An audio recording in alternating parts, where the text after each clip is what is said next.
Bismillahirrahmanirrahim. Assalamualaikum warahmatullahi wabarakatuh. Innal hamdalillah nahmaduhu wa nasta'inuhu wa nastaghfiruhu wa natubu ilaihi wa na'udzu billahi min syururi anfusina wa min sayyiati a'malina may yahdihillahu fala mudhillalah wa may yudlil fala hadiyalah wa asyhadu an la ilaha illallah wahdahu la syarikalah wa asyhadu anna Muhammadan abduhu wa rasuluhu la nabiyya ba'dah. Ya ayyuhalladzina amanu taqullaha haqqa tuqatih wa la tamutunna illa wa antum muslimun. Ya ayyuhan nasu taqu rabbakumul ladzi khalaqakum min nafsin wahidah wa khalaqa minha zawjaha wa batha minhuma rijalan katsiran wa nisaa'a. Wattaqullaha alladzi tasaaluna bihi wal arham innallaha kana 'alaikum raqiba. Ya ayyuhalladzina amanu taqullaha wa qulu qawlan sadida yuslih lakum a'malakum wa yaghfir lakum dhunubakum. ومن يطع الله ورسوله فقد فاز فوزا عظيما أما بعد فإن أصدق الحديث كتاب الله وخير الهدى هدى محمد صلى الله عليه وسلم وشر الأمور محدثاتها وكل محدثة بدعة وكل بدعة ضلالة وكل ضلالة في النار. Hadirin dan hadirat yang dirahmati oleh Allah Subhanahu wa taala, ikhwan dan akhwat, bapak-bapak dan ibu-ibu yang dimuliakan oleh Allah Subhanahu wa taala. Alhamdulillah, puji dan syukur senantiasa kita panjatkan kepada Allah Subhanahu wa taala yang terus memberikan kita karunia tiada henti-hentinya. Salawat dan salam semoga tercurahkan selalu kepada junjungan kita, imam kita, qudwah kita, suri tauladan kita Nabi Muhammad sallallahu alaihi wasallam dan juga kepada keluarganya serta seluruh sahabat beliau tanpa terkecuali. Pada kesempatan kali ini kita akan bahas topik yang sangat penting baik bagi laki-laki maupun bagi wanita, ya, yaitu tentang dahsyatnya fitnah wanita, ya. At-tahdhir min fitnatin nisa, yaitu peringatan tentang fitnah wanita. Dan pembahasan ini dengan judul fitnah wanita, ya, sudah diingatkan oleh para ulama sejak dahulu berdasarkan hadis-hadis Nabi sallallahu alaihi wasallam. Di antaranya contohnya dalam Sunan Ibnu Majah yang wafat pada tahun 273 Hijriah. Dalam sunannya dia membawakan sebuah bab judulnya Bab Fitnatin Nisa, bab tentang fitnah para wanita. Kemudian dia sebutkan 6 hadis tentang fitnah wanita. Kemudian diikuti oleh Al-Imam At-Tirmidzi yang wafat pada tahun 279 Hijriah. Dalam Sunan Tirmidzi membawakan sebuah bab judulnya Bab Ma Jaa'a fi Tahdhir Fitnatin Nisa, bab tentang hadis-hadis yang memperingatkan akan bahayanya fitnah wanita. Kemudian juga Al-Baihaqi, ya, dalam sunannya juga membawakan bab judulnya Bab ma yuttaqa min fitnatin nisa, yaitu bab tentang apa yang harus dihindari, ya, dari fitnah wanita. Demikian juga para ulama yang lain seperti Abdul Razzaq As-San'ani dalam musannafnya juga membawa bab fitnatin nisa, bab tentang fitnah wanita. Demikian juga Imam Muslim dalam sahihnya sebuah bab dibuat oleh Imam Nawawi dengan judulnya Al-Iftitan bin Nisa, terfitnah oleh wanita. Terfitnah oleh wanita. Jadi sejak dahulu para ulama sudah mengingatkan dalam buku-buku mereka tentang dahsyatnya fitnah wanita. Dan dimaksud dengan fitnah yaitu ujian. Fitnah datang dalam syariat di antaranya bermakna al-ikhtibar wal ibtila. Artinya ujian. Yaitu lelaki diuji oleh para wanita, ya. Lelaki diuji oleh para wanita sehingga bisa menjerumuskan para lelaki ke dalam perkara-perkara yang diharamkan oleh Allah Subhanahu wa taala. Nanti akan kita jelaskan bahwasanya fitnah wanita terhadap para lelaki dari dua sisi, ya. Sisi dari pertama adalah menjerumuskan mereka dalam perkara-perkara yang haram, sisi kedua menghalangi mereka dari perbuatan-perbuatan yang baik. Dari dua sisi fitnah wanita. Baik, dan itulah makna fitnah dalam banyak ayat, ya. Seperti Allah Subhanahu wa taala berfirman, "Innama amwalukum wa auladukum fitnah." Sungguhnya harta kalian, anak-anak kalian fitnah, artinya ujian. Harta bisa menjerumuskan kalian dalam keharaman, anak-anak pun demikian. Bisa menjerumuskan orang tuanya dalam perkara-perkara yang haram. Demikian juga firman Allah Subhanahu wa taala, "Wa nabluukum bisyarri wal khairi fitnah wa ilaina turja'un." Kami akan menguji kalian dengan perkara yang buruk, dengan perkara yang baik sebagai fitnah. Kami uji kalian dengan kesusahan dan kami uji kalian juga dengan kemudahan. Fitnah artinya ujian. Jadi pembahasan kita fitnah wanita, maksudnya wanita adalah ujian bagi para lelaki, godaan bagi para lelaki yang bisa menjerumuskan para lelaki dalam perkara yang haram, ya, melihat yang haram, terjerumus dalam perzinahan dan yang lainnya. Yang kedua, bisa menghalangi para lelaki dari berbuat hal-hal yang baik. Taib, hadirin dan hadirat yang dirahmati oleh Allah Subhanahu wa taala, tatkala fitnah wanita dalam syariat Islam sangat berbahaya. Oleh karenanya, ya, syariat Islam mensyariatkan dua model pensyariatan. Yang pertama adalah pensyariatan untuk mencegah terjadinya hal-hal yang haram. Di antaranya seperti diharamkannya zina, ya, dan hal-hal yang bisa mengantarkan kepada zina, dan ini semua berkaitan dengan wanita tentunya, ya. Kemudian juga misalnya diharamkannya mengumbar pandangan, melihat hal yang diharamkan oleh Allah Subhanahu wa taala. Ya. Kemudian juga diharamkan misalnya berjabat tangan atau menyentuh wanita yang bukan mahram. Ini semuanya dalam rangka pencegahan. Demikian juga wanita dilarang untuk keluar dalam kondisi terbuka auratnya, dalam rangka juga mencegah fitnah wanita. Demikian juga wanita dilarang untuk mendayu-dayukan suaranya. Kata Allah, "Fala takhda'na bil qaul fayatma'a alladhi fi qalbihi marad." Janganlah kalian merendahkan suara kalian, mendayu-dayukan suara, karena suara kalau diindah-indahkan, suara wanita bisa menimbulkan fitnah. Kemudian juga disunnahkan bagi wanita untuk menutup wajah mereka, dengan ijma' ulama disunnahkan. Adapun masalah wajib atau tidak masalah khilaf, tapi semua ulama setuju bahwasanya dianjurkan bagi wanita untuk menutup wajah mereka. Kemudian syariat yang kedua, jadi yang pertama pencegahan, ya, pencegahan agar tidak terjerumus dalam fitnah wanita, ya. Dilarang juga misalnya ikhtilat, bercampur antara lelaki dengan wanita, karena itu sumber, ya, terpacunya fitnah wanita. Dan syariatan yang kedua adalah syariat dalam rangka untuk mengobati tatkala muncul timbul fitnah wanita. Di antaranya adalah disyariatkannya untuk segera menikah. Untuk segera menikah baik lelaki maupun wanita. Rasulullah SAW mengatakan, "Ya ma'syarus syabab, man istata'a minkumul ba'ah falyatazawwaj." Wahai para pemuda, barang siapa di antara kalian yang punya kemampuan secara ekonomi maka menikahlah. Fa innahu aghaddu lil basar, karena ini bisa menundukkan pandangan sehingga seorang tidak mengumbar pandangannya terjerumus dalam fitnah wanita. Wa ahsanu lil farj, dan juga untuk lebih mudah menjaga kemaluan, ya. Taib, hadirin yang dirahmati Allah Subhanahu wa taala. Adapun dalil-dalil tentang bahayanya fitnah wanita maka sangat banyak, baik dalam Al-Qur'an maupun dalam hadis-hadis Nabi sallallahu alaihi wasallam. Di antara dalil dari Al-Qur'an tentang bahayanya fitnah wanita, dalam surat Ali Imran Allah berfirman, "Zuyyina lin-nasi hubbus syahawati minan nisa'i wal banina wal qanatiril muqantarati minadh-dhahabi wal fiddati wal khailil musawwamati wal an'ami wal harth, dzalika mata'ul hayatid dunya wallahu 'indahu husnul ma'ab." Kata Allah Subhanahu wa taala, diindahkan, ya, bagi manusia, dihiasi bagi manusia itu, bagi para lelaki, hubbus syahwat, yaitu perkara-perkara yang berkaitan dengan syahwat. Jadi ada perkara-perkara yang indah dalam syahwat para lelaki. Yang pertama Allah sebutkan minan nisa, wanita.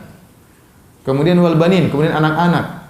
Kemudian al-qanatir al-muqantar, harta yang berlimpah ruah berupa emas dan perak. Al-khailul musawwamah, kuda-kuda pilihan, binatang ternak, kemudian sawah ladang. Ini semua adalah mata'ul hayatid dunya. Ini adalah semua perhiasan dunia. Allah sebutkan beberapa hal yang bisa, ya, disukai oleh para laki. Allah sebutkan wanita, kemudian anak-anak juga disenangi oleh para laki, ya. Mereka senang dengan anak mereka sehingga bekerja setengah mati demi untuk buah hati mereka, untuk mencari harta, emas dan perak, kendaraan, kuda pilihan, kalau sekarang kita bilang mobil mewah dan macam-macamnya, ya, sawah ladang. Tetapi yang pertama kali disebutkan oleh Allah Subhanahu wa taala adalah wanita sebelum yang lainnya. Karena fitnah yang paling keras yang ditimpa oleh para laki adalah fitnah wanita, lebih daripada mengejar harta, lebih dari fitnah bekerja keras demi anak-anak, lebih dari fitnah emas dan perak, lebih dari fitnah kendaraan mewah. Yang paling pertama Allah sebutkan adalah fitnah wanita. Ibnu Katsir rahimahullah mengomentari ayat ini berkata, yukhbiru ta'ala amma zuyyina lin-nasi fi hadhil hayati dunya min anwa'il malad minan nisa wal banit fabada'a bin nisa. Dalam ayat ini Allah Subhanahu wa taala mengabarkan kepada kita tentang perkara-perkara yang dijadikan indah di pandangan para lelaki dalam kehidupan dunia ini berupa kelezatan-kelezatan wanita, anak-anak dan yang lainnya. Fabada'a bin nisa, maka Allah mulai dengan menyebutkan fitnah wanita, para wanita. Li'annal fitnata bihinna asyad. Karena fitnah dengan wanita adalah fitnah yang paling berat. Kama thabata fi sahih, sebagaimana dalam hadis yang sahih, anna sallallahu alaihi wasallam qaal, bahwasanya Rasulullah SAW bersabda, ma taraktu ba'di fitnatan adharra 'ala rijal minan nisa. Aku tidak pernah meninggalkan fitnah yang paling berbahaya menimpa para lelaki seperti fitnah wanita. Jadi fitnah wanita adalah fitnah yang pertama ya. Saya sering sampaikan bahwasanya lelaki terkadang diuji dengan harta benda, dia tidak bisa tergoyangkan, diuji dengan jabatan mungkin dia tidak tertarik, diuji dengan mobil mewah dia tidak tertarik, diuji dengan kuda mewah dia tidak tertarik, tapi kalau diuji dengan wanita mewah dia tertarik. Repot masalah. Oleh karenanya tatkala para ulama menyebutkan hadis tentang sab'atun yudhilluhumullah fi yaumin la dhilla illa dhilluh, 7 golongan yang akan Allah naungi pada hari kiamat di bawah naungan Allah di padang mahsyar tatkala matahari jaraknya 1 mil. Rasulullah SAW sebutkan 7 golongan. Yang pertama imamun adil, imam yang adil. Yang kedua syabun nasya' fi ibadatillah, anak muda yang tumbuh dalam ketaatan kepada Allah. Yang ketiga rajulani tahabba fillah ijtama'a alaihi tafarraq alaihi, 2 orang yang bersahabat karena Allah, bertemu karena Allah, berpisah karena Allah. Yang keempat rajulun qalbuhu mu'allaqun bil masajid, keempat orang yang selalu rindu ingin ke masjid. Yang kelima rajulun da'atu imra'atun dzatu mansibin wa jamalin faqala inni akhafullah, lelaki yang dirayu oleh seorang wanita yang cantik, jelita dan kaya raya dan dia berkata aku takut kepada Allah. Yang keenam rajulun tasaddaqa bi yamini fa akhfaha hatta la ta'lama shimaluhu ma tunfiqu minhu, seorang yang berinfak dengan tangan kanannya kemudian dia sembunyikan sampai-sampai tangan kirinya tidak tahu apa yang diinfakkan oleh tangan kanannya. Dan yang ketujuh rajulun dzakarallaha khalian fadat ainah, seorang yang berzikir kepada Allah sendirian kemudian dia pun menangis. Ini 7 orang semua hebat. 7 orang ini semuanya hebat dan semuanya amalan yang susah, tidak ada yang gampang ya. Namun para ulama khilaf, di antara 7 orang ini yang paling hebat yang mana?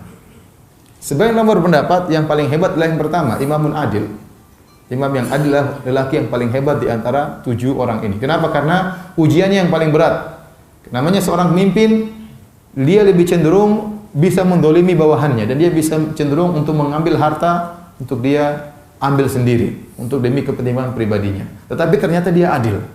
Ujiannya sangat berat karena untuk memperkaya diri sangat mudah, untuk mendolimi orang juga sangat mudah, tapi semuanya dia tinggalkan. Ini sebagian ulama berpendapat yang paling hebat di antara 7 golongan ini adalah imam yang adil. Sebagian ulama berpendapat yang paling hebat di antara 7 golongan ini adalah yang nomor 5. Rajulun da'atu imra'atun dzatu mansibin wa jamalin faqala inni akhafullah. Seorang laki yang dirayu oleh seorang wanita yang cantik dan dzatu mansib. Dzatu mansib itu memiliki kedudukan. Kalau memiliki kedudukan itu dia pasti martabatnya tinggi dan pasti kaya raya. Dan dia berkata aku takut kepada Allah Subhanahu wa taala. Kenapa? Karena seharusnya wanita yang cantik dan kaya raya inilah wanita yang dikejar-kejar. Dikejar-kejar sama para lelaki. Lelaki kalau ada wanita cantik miskin aja dikejar-kejar. Apalagi sudah cantik dan apa? Kaya. Sebaliknya ada wanita kaya meskipun pas-pasan juga dikejar-kejar. Ya. Apalagi sudah kaya kemudian apa? Cantik. Tidak diduga-duga ternyata wanita yang dikejar-kejar oleh banyak orang ini ternyata nelpon dia. Akhi kaifa haluk? Kirim foto, waduh gawat. Kirim foto, kemudian rayuan, kemudian ngajak berzina. Ya. Oleh karenanya, sebagian ulama mengatakan inilah ujian yang paling berat di antara 7 golongan tersebut. Karena yang sedang dia hadapi adalah fitnah wanita. Dan kita sepakat fitnah yang paling besar bagi lelaki adalah fitnah apa? Wanita. Lebih berat daripada fitnahnya yang dihadapi oleh imam yang adil. Lebih berat. Dan pendapat ini cukup kuat ya. Sehingga dia mengatakan bahwasanya orang terhebat dari 7 golongan ini adalah yang digoda oleh wanita cantik jelita, kaya raya, kemudian dia mengatakan aku takut kepada Allah. Ya. Dan itu berat ya. Antum bayangkan antum dikirim ya WA wanita cantik kaya raya, fotonya dikirim sama. Tapi siapa juga yang kirim sama antum? Enggak ada yang kirim. Saya cuma bilang coba bayangkan. Enggak ada yang kirim sama antum. Siapa yang tertarik? Ini wanita, kita cari wanita cantik kaya raya. Ini dia yang kirim foto, dia yang ngerayu-ngerayu. Subhanallah. Ya. Sama, tatkala Rasulullah SAW menyebutkan tentang kisah 3 orang yang masuk dalam goa. Yang kemudian mereka masuk dalam goa, hujan, berteduh, tahu-tahu jatuh sakhrah, saddat, kemudian batu tersebut besar menutup pintu goa. Kemudian mereka berdoa. Yang satu berdoa tentang berbakti kepada orang tua. Yang satu berdoa tentang gaji karyawannya tidak dia kasih, kemudian dia olah, akhirnya menghasilkan hasil yang sangat banyak, kemudian karyawannya datang diambil semua hasilnya. Yang ketiga tentang wanita yang sangat dia cintai, dia kejar-kejar, kemudian tapi wanita tersebut tidak mau, tatkala dia dalam kondisi sulit ternyata dia minta bantuan, kemudian dia pun kasih emas ya banyak dengan syarat dia harus menyerahkan dirinya untuk digauli. Ya, ini 3 orang semuanya orang-orang hebat dan amalannya luar biasa. Ya, antum sudah tahu hadis ini kan? Yang pertama tentang seorang yang dia tidak memberi susu kepada istrinya, kepada anak-anaknya sebelum diberikan kepada kedua orang tuanya. Suatu saat dia pulang bawa susu, kemalaman, ayah ibunya sudah tidur. Maka dia pun tidak mau bangunkan ayah ibunya. Kalau dibangunkan nanti enggak enak, ya. Tapi dia juga tidak ingin tidur, khawatir ayah ibunya bangun tengah malam kelaparan, maka dia menunggu dengan memegang susu, tunggu kapan ayah ibunya bangun. Ternyata ayah ibunya tidak bangun kecuali setelah subuh. Berarti semalaman suntuk dia nungguin. Sementara wasibyan yatadagaun, anak-anaknya nangis minta susu. Namun kebiasaan dia, orang tua dulu baru anak-anaknya. Dia mengatakan, ya Allah, kalau saya melakukannya karena Engkau ya Allah, bukakan pintu goa. Pintu goa terbuka sedikit. Satunya, saya punya karyawan, semuanya saya gaji, tinggal satu belum ambil gajinya. Gaji cuma sedikit, tapi kalau tidak ambil, akhirnya saya olah gajinya tersebut. Saya olah akhirnya menghasilkan banyak onta, banyak kambing, banyak sapi. Entah berapa tahun kemudian dia datang, entah 10 tahun atau berapa tahun datang. Kemudian bilang, mana gajiku wahai fulan? Kataku, itu semua yang kau lihat, itu gajimu. Yang benar, kamu jangan ngejek saya, benar itu gajimu semuanya. Akhirnya dia ambil semuanya, tidak nyisain 1 ekor pun. Dia tidak bilang syukuran, ini tanda terima kasih, enggak. Dia bawa semuanya. Maka saya bilang, ya Allah, kalau aku melakukannya karena Engkau ya Allah, bukalah pintu goa. Yang ketiga, tadi lelaki dia bilang, katakan ada seorang wanita, kalau ada lelaki paling cinta kepada seorang wanita, itulah saya terhadap wanita itu. Kalau di dunia ini ada orang yang paling cinta kepada seorang wanita, sayalah orangnya, saya paling cinta kepada wanita tersebut. Selalu kejar-kejar tapi tidak mau. Suatu saat dia datang sendiri. Kenapa? Dia lagi keperluan, entah lilit utang atau yang lainnya. Dalam kena musibah, akhirnya butuh bantuan. Akhirnya saya kasih emas dengan syarat serahkan dirimu. Dan dia setuju. Akhirnya setelah saya bantu, dia pun serahkan dirinya. Begitu saya mau gauli, tinggal digauli, tiba-tiba dia mengatakan, ya fulan ittaqillah, wala tafuddal khatam illa bihaqqihi. Wahai fulan, takutlah kepada Allah. Jangan kau buka cincin kecuali dengan apa? Haknya. Akhirnya saya pun tinggalkan dia, dan saya tinggalkan emas dan saya pergi. Ya. Nah, sebagian ulama berpendapat, inilah lelaki yang terakhir yang berdoa. Jadi pintu goa pertama terbuka sedikit. Yang kedua terbuka sedikit. Belum bisa terbuka lebar. Gara-gara yang ketiga ini, yang akhirnya apa? Terbuka lebar. Bukan tertutup lagi ya. Gara-gara yang ketiga ini akhirnya apa? Terbuka lebar. Kenapa? Karena fitnah yang dia hadapi yang paling berat. Antum bayangkan ya.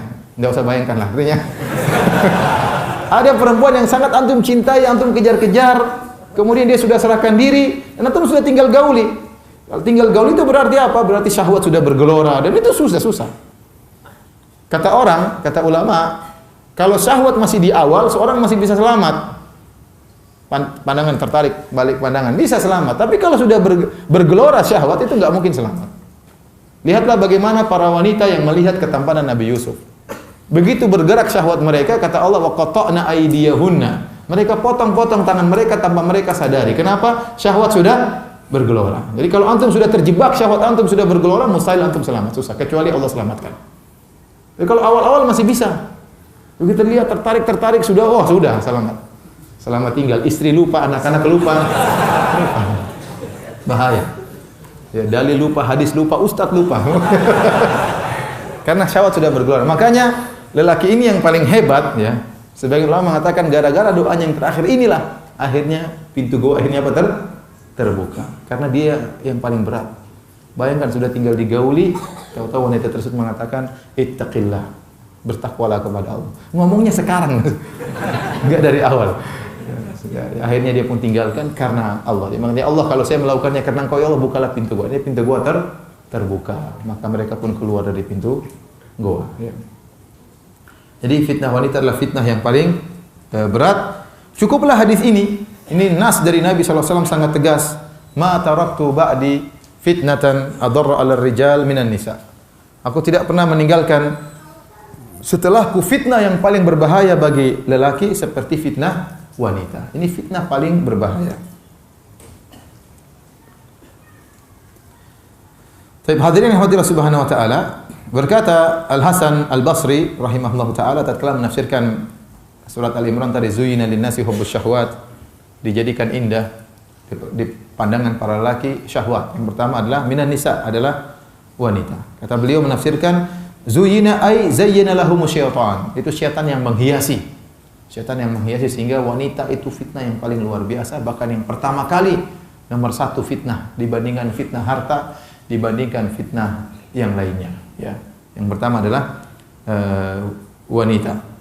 Demikian juga Sa'id Ibn al-Musayyib rahimahullah pernah berkata, seorang ulama dari kalangan tabi'in, beliau berkata, "Ma ya'isa syaitanu min syai'in illa atahu min qibalin nisa." Tidaklah syaitan putus asa untuk menggoda dari sisi manapun kecuali dia tidak putus asa dari sisi wanita.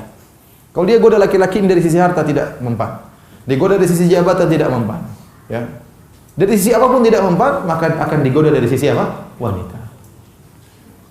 Perhatikan perkataan yang indah kata Sa'id bin Musayyib, "Ma ya'isa syaitanu min syai'in illa atahu min qibalin nisa." Ya, setan kalau berputus asa pada suatu perkara, dia tidak putus asa dengan menggoda dengan menggunakan wanita. Karena betapa banyak orang yang tidak bisa bergeming digoda dengan yang lainnya, ya, harta dia tidak peduli, dia tidak korupsi, jabatan tidak dia pedulikan, ya. Tapi begitu digoda dengan wanita, maka dia pun tersungkur.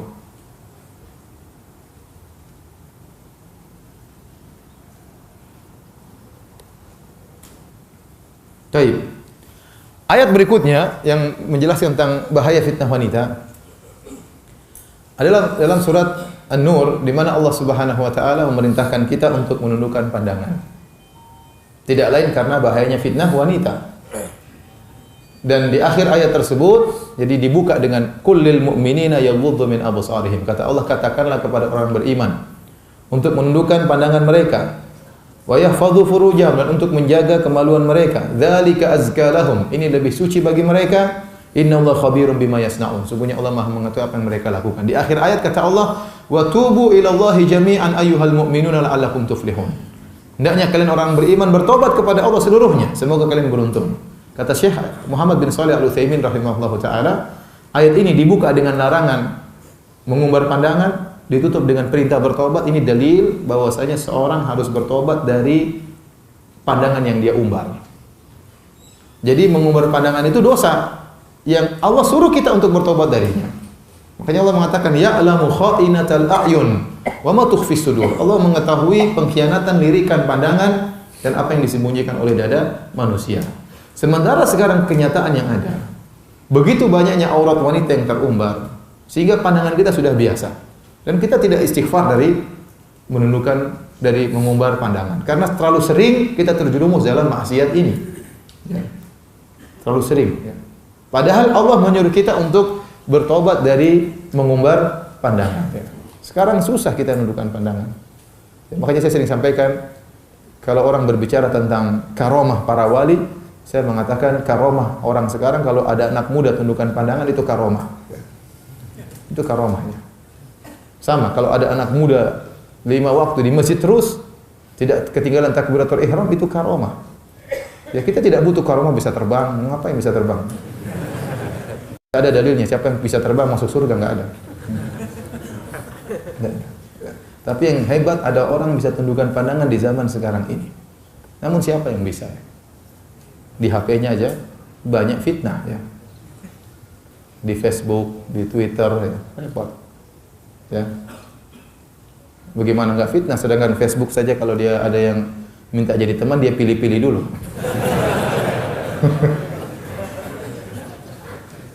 Dia pilih-pilih dulu. Allah musta'an. Jadi demikianlah, ya. Allah menyuruh kita untuk menundukkan pandangan karena fitnah wanita. Ibnu Qayyim rahimahullah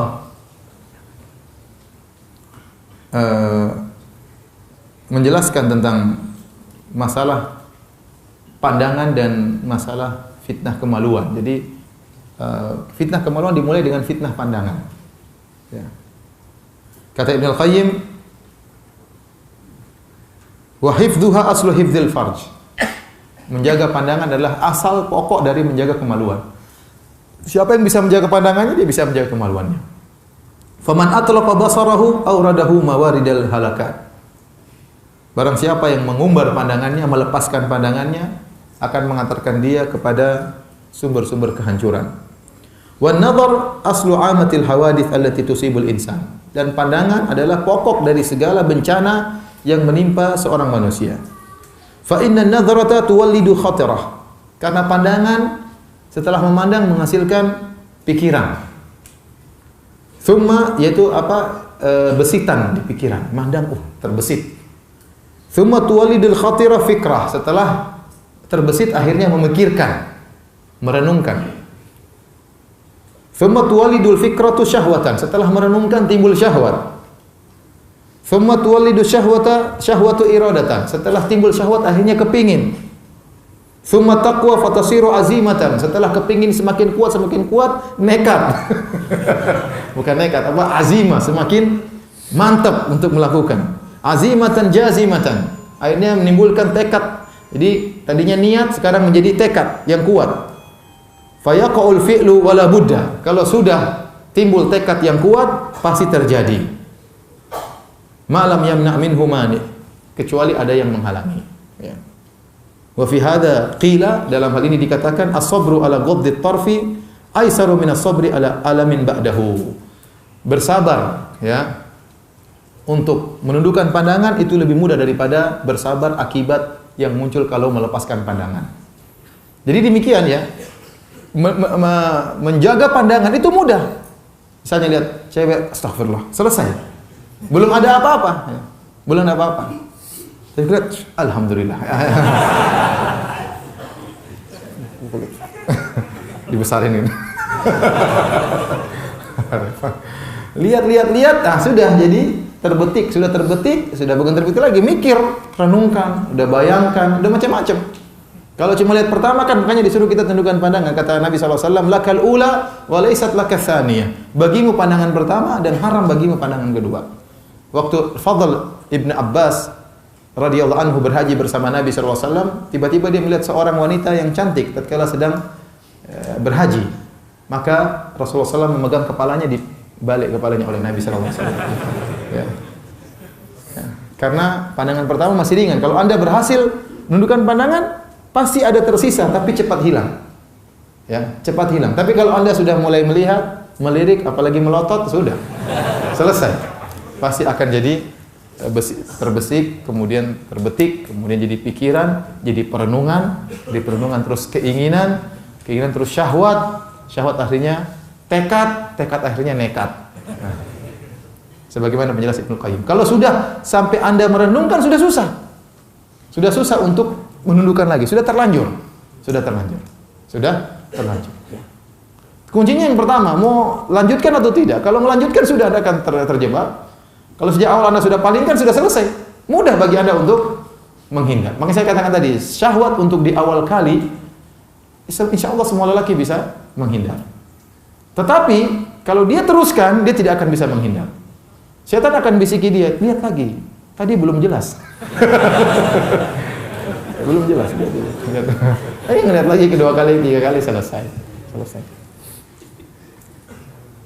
Padahal Allah menyuruh kita untuk menundukkan pandangan dan Allah suruh bertobat dari pandangan haram yang kita umbar. Dan Allah mengatakan ya'lamu kha'inatal a'yun.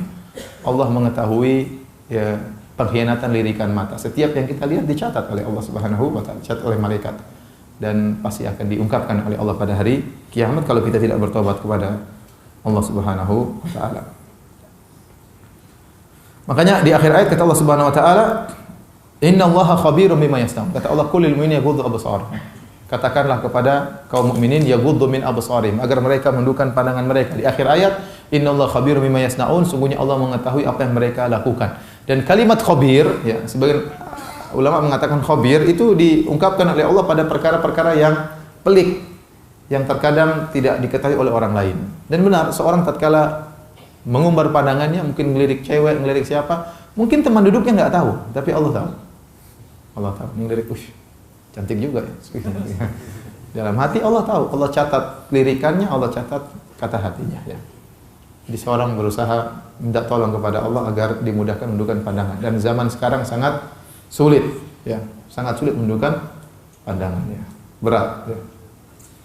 Semuanya berat. Ya. Kalau sudah masalah syahwat wanita, semuanya sama saja, ya. Mau ustadz nggak ustadz sama saja. Ya. Mau jenggotan nggak jenggotan sama saja. Ya.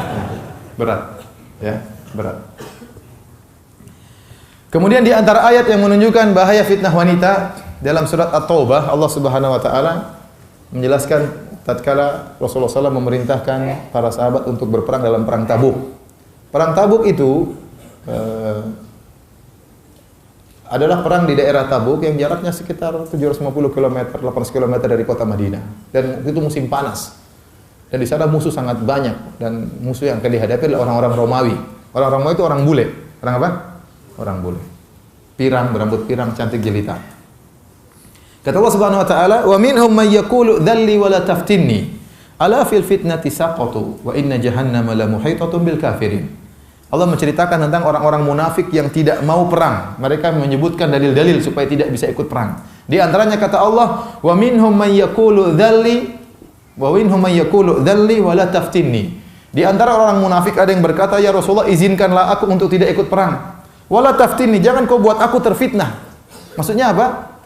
Kata Al-Baghawi, nazalat fi Jadd bin Qais al-Munafiq.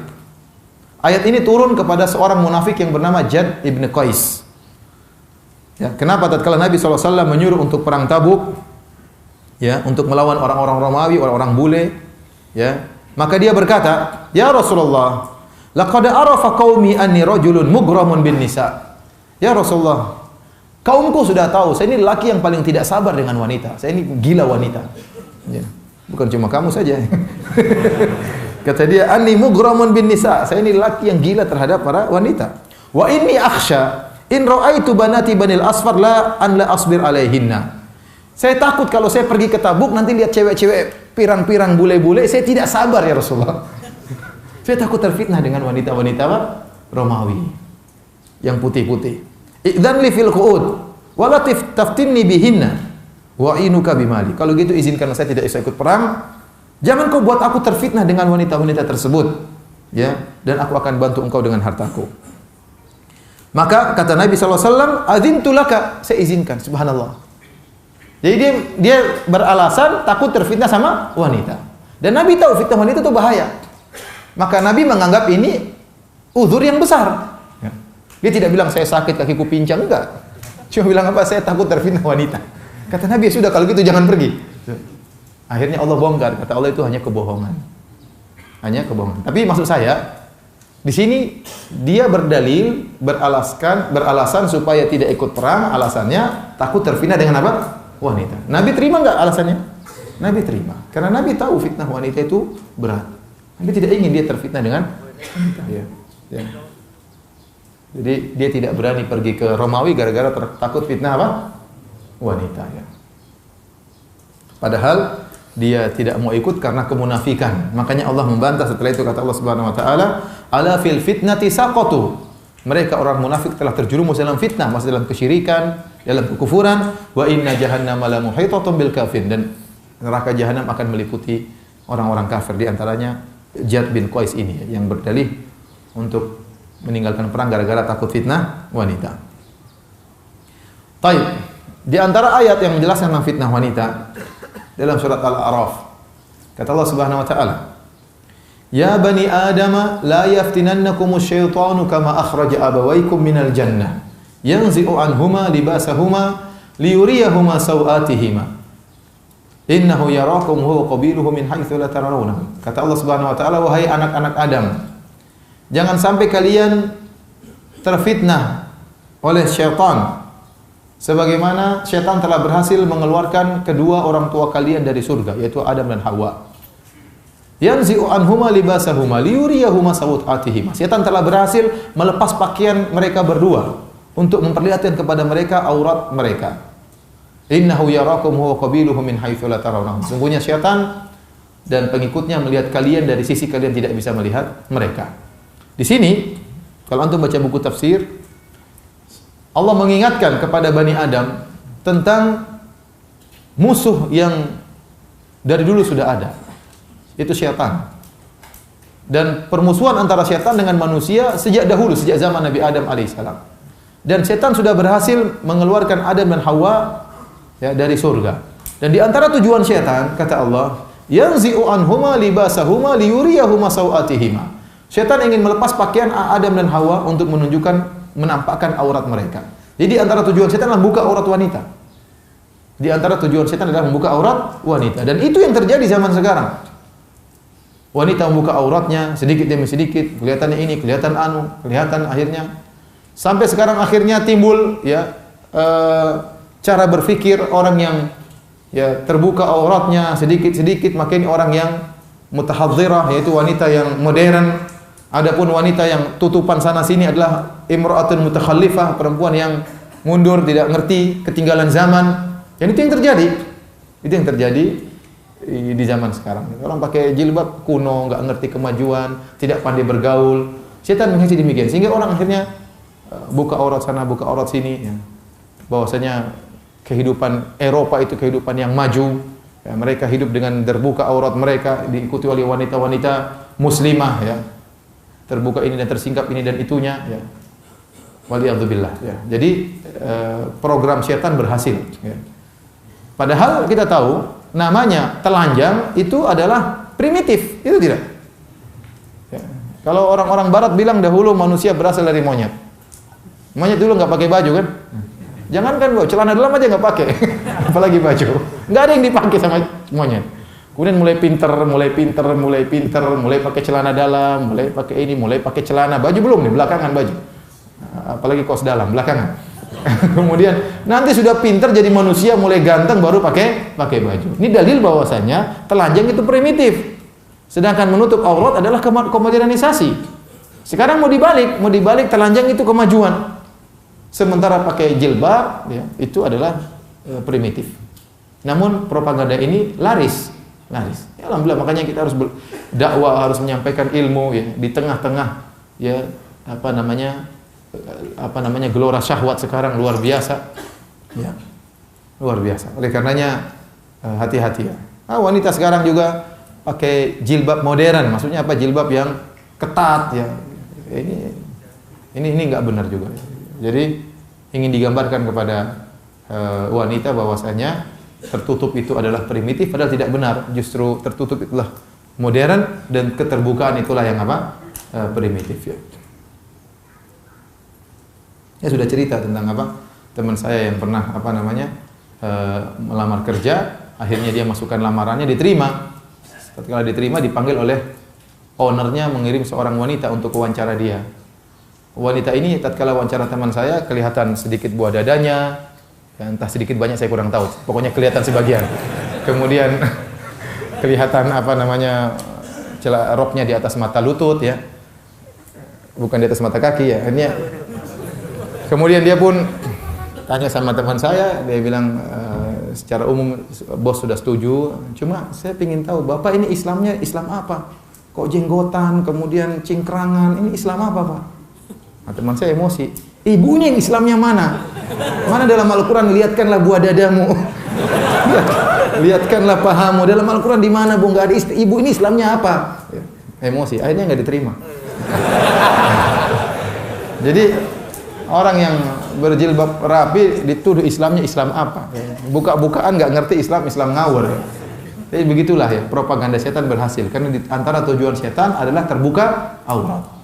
Sehingga timbul dalam diri wanita, dia bangga kalau auratnya terbuka. Dan ini menimpa sebagian lelaki, dayuth, yang sudah kehilangan rasa cemburu, bangga kalau istrinya dilihat cantik oleh orang lain. Bangga kalau lelaki lain bisa melihat kecantikan istrinya, putihnya istrinya, seksi tubuh istrinya, dia bangga ya. Karena dia sudah terkena propaganda setan, ya. Karena di antara tujuan setan terbuka aurat. Ini sejak awal.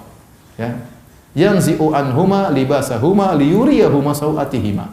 Setan membuka pakaian mereka berdua untuk menampakkan kepada mereka berdua aurat mereka berdua.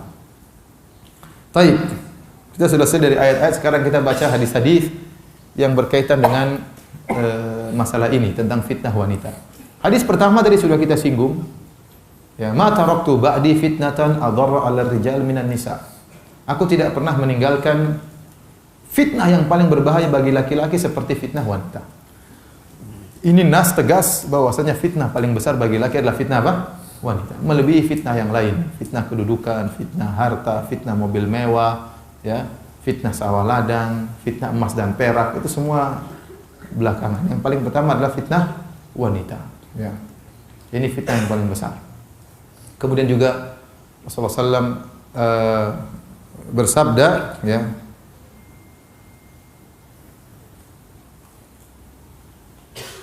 wattaqud dunya wattaqun nisa fa inna awwala fitnati bani Israil kanat fin nisa. Kata Nabi SAW, takutlah kalian kepada dunia dan takutlah kalian kepada wanita. Dunia ini fitnah. Rasulullah SAW khususkan dan kepada wanita. Ini namanya dzikrul khas ba'dal 'am, penyebutan khusus setelah penyebutan yang umum. Sama seperti saya mengatakan ja'a al-ulama wa Syekh bin Baz. Telah datang para ulama dan datang Syekh bin Baz. Kenapa? Karena Syekh bin Baz ini ulama spesial. Maka dikhususkan penyebutannya setelah penyebutan ulama secara umum, ya. Paham? Sama seperti firman Allah, "Man kana aduwwan lillahi wa malaikatihi wa rusulihi wa Jibril wa Mikala, fa innahu aduwwul lil kafirin." Barang siapa yang menjadi musuh bagi Allah dan malaikat-malaikatnya dan rasul-rasulnya dan menjadi musuh bagi Jibril dan Mikail. Padahal sebelumnya Allah sudah mengatakan barang siapa yang menjadi musuh bagi malaikat-malaikat. Setelah itu Allah menyebutkan Jibril dan Mikail, berarti Jibril dan Mikail malaikat yang spesial. Paham? Sama. Wattaqud dunya wattaqun nisa. Takutlah kalian kepada dunia dan takutlah kalian kepada wanita. Wanita termasuk dunia, tetapi disebutkan secara khusus karena fitnahnya paling besar, ya, paling besar. Makanya Rasulullah SAW waktu mengatakan, "Wa man kanat hijratuhu lidunya yusibuha aw imra'atin yankihuha." Barang siapa yang berhijrah karena dunia untuk dia dapatkan atau wanita untuk dia nikahi. Ya. Niatnya bukan karena Allah tapi karena dunia. Setelah sebutkan tentang masalah dunia, Rasulullah SAW sebutkan tentang masalah wanita. Dia tidak sebutkan, Rasulullah tidak menyebutkan fitnah-fitnah yang lain karena ya, fitnah wanita yang paling berat, ya. Dalam hadis ini kata Nabi, "Wattaqud dunya wattaqun nisa." Takutlah kalian kepada, hati-hatilah kalian terhadap dunia dan hati-hatilah kalian terhadap wanita. Fa inna awwala fitnati Bani Israil kanat fin nisa. Fitnah yang pertama kali menimpa Bani Israil dimulai dari fitnah wanita. Dimulai dari fitnah wanita, kemudian merambat kepada fitnah-fitnah yang lain, merambat kepada fitnah-fitnah yang lain. Ini menunjukkan bahayanya fitnah wanita. Taib, hadis yang lain Rasulullah SAW bersabda, "Ma ra'aitu min naqisati aqlin wa dinin adhaba li rubbir rajulil hazim min ihdakunna." Kata Nabi SAW, aku tidak pernah melihat makhluk yang kurang akalnya dan kurang agamanya, yaitu para wanita. Wanita itu naqisatu aqlin wa din, agamanya kurang, akalnya kurang. Akalnya kurang sering kita jelaskan karena dia lebih mendahulukan perasaannya daripada nalarnya, ya. Ya. Ada saya punya teman, istrinya doktor. Ditanya, "Gimana istri kamu?" "Ahli dalam bidang." "Iya, ahli." "Di rumah?" "Ya sama aja seperti wanita yang lain." Dia pintar dalam dokter bidang itu aja. Dalam masalah rumah tangga tetap saja akalnya apa? Kurang. Tetap saja akalnya kurang. Ini kodrat wanita harus diterima, ya. Wanita harus menerima kodrat tersebut, harus ngaku kalau akalnya apa? Kurang. Jadi mendahulukan perasaannya daripada nalarnya, ya. Meskipun IP-nya 4, suaminya IP-nya 2, enggak apa-apa. Kita tidak berbicara tentang kecerdasan, ya. Tapi pola berpikir wanita itu lebih mendahulukan perasaan daripada nalarnya. Maka disebut naqisati aqlin wa din. Kata Nabi SAW, "Ma ra'aitu min naqisati aqlin wa dinin adhaba li rubbir rajulil hazim min idakun." Aku tidak pernah melihat ada makhluk yang kurang akalnya, kurang agamanya, namun sangat mampu menjatuhkan otak seseorang lelaki yang kokoh seperti kalian, wahai wanita. Jadi lelaki ini kuat hebat tapi jatuh oleh wanita, padahal wanita itu kurang akal dan kurang apa? Agama. Makanya seperti perkataan seorang penyair apa? Betapa banyak lelaki tekuk lutut di bawah kerling apa? Wanita. Tekuk lutut, berlutut di bawah kerling wanita. Badannya kekar, di kerling langsung KO. Langsung KO. Lelaki tidak kuat di hadapan wanita yang cantik jelita. Tidak kuat. Ya. Dia tidak kuasa untuk melawan fitnah wanita, karena begitulah Allah memberikan ya syahwat dalam dirinya yang dia bisa berhadapan dengan yang lain. Tapi kalau untuk wanita dia tidak kuat, dia tidak bisa bertahan kecuali kabur. Antum tidak bisa bertahan, Nabi Yusuf aja tidak bisa bertahan. Nabi Yusuf kabur atau tidak? Kabur, apalagi ente tidak kabur. Ente sejak awal udah KO. Nabi Yusuf sebelum KO dia kabur, bahkan Nabi Yusuf berdoa, ya, Rabbi sijinu ahabbu ilayya mimma yad'unani ilaih. Wa illa tasrif anni kaidahunna asbu ilaihinna wa aku minal jahilin. Kata Nabi Yusuf, ya Allah, penjara lebih aku sukai daripada rayuan mereka. Kalau kau tidak palingkan aku dari tipu daya mereka, aku akan condong kepada mereka, kata Nabi Yusuf. Asbu ilaihin. Itu Nabi Yusuf alaihissalam yang tidak pernah nakal sama sekali. Dari kecil bertakwa kepada Allah. Di hadapan fitnah wanita, dia tidak mampu. Jadi untuk wanita tidak bisa, kita tidak bisa menang. Pasti kalah. Pasti kalah. Oleh karenanya harus kabur sebelum kalah. Harus kabur sebelum kalah. Antum jangan bilang saya kuat. Enggak ada kuat-kuat, nanti pasti KO suatu saat. Enggak ada. Pasti KO. Ikhwan, terlalu banyak fitnah kita dengar, ikhwan. Bukan cuma orang awam, orang ngaji juga.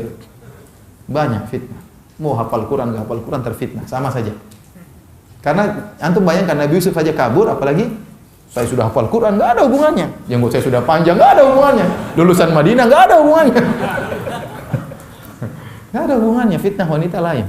Ya, kalau syubhat iya, orang hafal Quran, belajar dia bisa bantah syubhat. Syubhat bisa dibantah, orang pintar bisa bantah. Kalau syahwat nggak bisa. Khusus syahwat wanita, siapapun akan tersungkur. Rasulullah telah menjelaskan tentang bahaya fitnah wanita. Ya. Sering terjadi, saya beberapa kali dengar kasus terjadi suami sama istrinya, kemudian adiknya atau ponakannya tinggal bersama dia tinggal, akhirnya terjadi fitnah. Terjadi apa? Fitnah, zina antara istrinya dengan kakaknya atau dengan adiknya atau dengan ponakannya atau dengan sepupunya, sering terjadi. Karena ada yang menghias, yaitu syaitan. La yakhwanna rajulu bimra'atin illa kana syaitan thalithahuma. Tidaklah laki dan wanita berduaan kecuali syaitan akan hadir untuk menggerakkan syahwat agar syahwat bergelora. Jadi kata Nabi SAW, aku tidak pernah melihat makhluk wanita yang kurang akal dan agamanya tapi sangat mampu menjatuhkan lelaki yang cerdas, yang kokoh, jatuh di hadapan wanita. Kenapa? Karena lelaki tidak kuat kalau di hadapan fitnah wanita. Oleh karenanya Allah berfirman di antara tafsiran satu ayat, Allah berfirman, "Wa khuliqal insanu dha'ifa." Wa khuliqal insanu dha'ifa. Sungguhnya manusia itu diciptakan dalam kondisi lemah. Khuliqal insanu dha'ifa secara bahasa artinya dan manusia diciptakan dalam kondisi lemah. Sebagian salaf menafsirkan artinya apa? Lelaki lemah di hadapan wanita.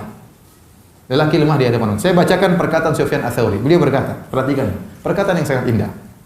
Beliau berkata tentang tafsir ayat ini, wa khuliqal insanu dha'ifa. Lelaki diciptakan lemah. Kata beliau, al-mar'atu tamurru birrajul fala yamliku nafsahu anin nadhari ilaiha. Seorang wanita lewat di hadapan seorang lelaki. Ini wanita lewat. Dan sang lelaki tidak kuasa untuk menundukkan pandangannya. Fanadhara ilaihi, kemudian pun lihat perempuan tersebut. Penasaran, dia tundukkan nggak bisa, dia terang.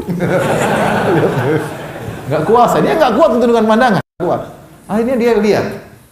Kemudian kata Sufyan Ats-Tsauri, wala yantafi'u biha. Fa ayyu syai'in adhafu min hadha. Kemudian sudah lihat, dia tidak bisa mengambil manfaat sama sekali. Apalagi yang lebih lemah daripada ini. Maksudnya gimana? Ada cewek lihat kita, oh cantik, terus ngapain? Ya sudah cantik aja terus lewat begitu saja punya orang. Apa ini enggak lemah? Ini namanya bahlul seperti ini. Ente melihat sesuatu yang cantik, jadi lihat seperti lihat kue enak tapi enggak bisa dimakan. Ya, seperti itu. Itu kan menyiksa diri, ya tidak? Menyiksa diri. Kue enak, enak. Punya orang. Terus gimana? Kata Sufyan Ats-Tsauri, fa ayyu syai'in adhafu min hadza. Mana lagi yang lebih lemah daripada ini? Tidak kuasa untuk melihat cewek tersebut, harus melihat. Kalah dia. Sudah lihat, tidak bisa ambil manfaat. Masya Allah cantik. Sudah selesai, terus apa? Terus apa? Miller doang. Selesai. Kata Tawus ibnu Kaisan al-Yamani, rahimahullahu taala. Dia mengatakan tentang ayat ini, dhaifan fi amrin nisa. Laisa yakunul insanu fi syai'in adhafu minhu fin nisa. Yaitu lelaki lemah dalam perkara wanita. Dan lelaki tidak ada yang lemah dalam satu perkara apapun seperti lemahnya di hadapan wanita.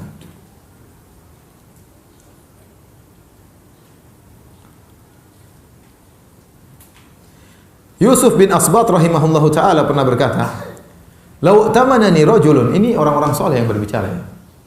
Orang-orang soleh yang jujur. Ya, bukan sok alim, bukan sok soleh.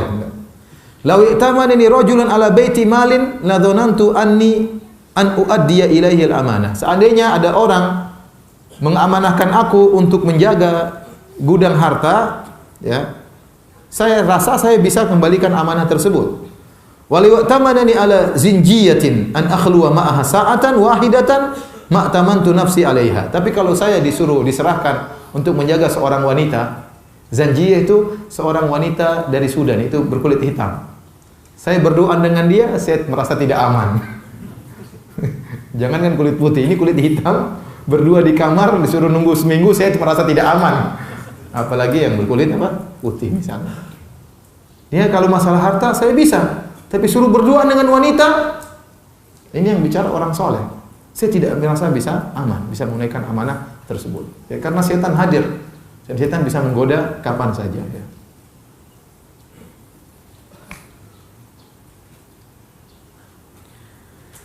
Sufyan Ats-Tsauri juga pernah berkata, "Ma ba'atsallahu azza wa jalla nabiyyan illa wa qad takhawwafa 'alaihi al-fitnata minan nisa." Tidaklah Allah mengutus seorang nabi pun kecuali Allah telah ingatkan kepada wanita tersebut tentang bahayanya fitnah wanita. Sa'id bin al-Musayyib pernah berkata, tatkala itu umurnya 84 tahun, Sa'id bin al-Musayyib, ahli tafsir di kalangan tabi'in. Dia berkata, padahal salah satu matanya sudah enggak bisa lihat. Wa qad dhahabat ihda ainaihi wa huwa wa'isu bil ukhra. Ma min syai'in akhwafu indi minan nisa. Tidak ada suatu perkara yang paling khawatirkan daripada fitnah wanita. Padahal umurnya sudah 84 tahun dan matanya sudah buta sebelah. Apalagi antum masih muda, masih gagah. Masih bisa nador lagi, masih bisa ngelamar lagi. Tapi di antara hadis yang menunjukkan tentang bahaya fitnah wanita dari Abu Sa'id Al-Khudri radhiyallahu anhu, dari Nabi sallallahu alaihi wasallam, beliau berkata, "Inna dunya hulwatun khadira." Sungguhnya dunia itu manis dan hijau. Secara umum dunia seperti itu. Manis. Makanya orang mengejarnya ya, dengan cepat, berusaha menghabiskan waktu untuk mengejar dunia. Manis dirasa, sejuk dipandang. Itulah dunia. Wa inna Allaha mustakhlifukum fiha fayanzuru kaifa ta'malun. Dan Allah akan menjadikan kalian berkuasa di atas muka bumi dan Allah akan lihat apa yang akan kalian lakukan. Ya, ini hadis tadi saya sebutkan di awal hadis ya, fattaqud dunya wattaqun nisa, takutlah kalian kepada dunia, takut kepada wanita. Fa inna awwala fitnati bani Israil kanat fin nisa.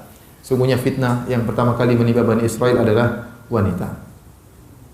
Kemudian dari hadis berikutnya dari Jabir bin Abdullah radhiyallahu anhu, anna Rasulullah sallallahu alaihi wasallam Rasulullah sallallahu bersabda, dari sahabat Jabir bin Abdullah, semoga Allah merahmatinya dan merahmati ayahnya, Abdullah bin Haram. Bahwasanya Rasulullah sallallahu bersabda, "Innal mar'ata tuqbilu fi surati syaitan wa tudbiru fi surati syaitan."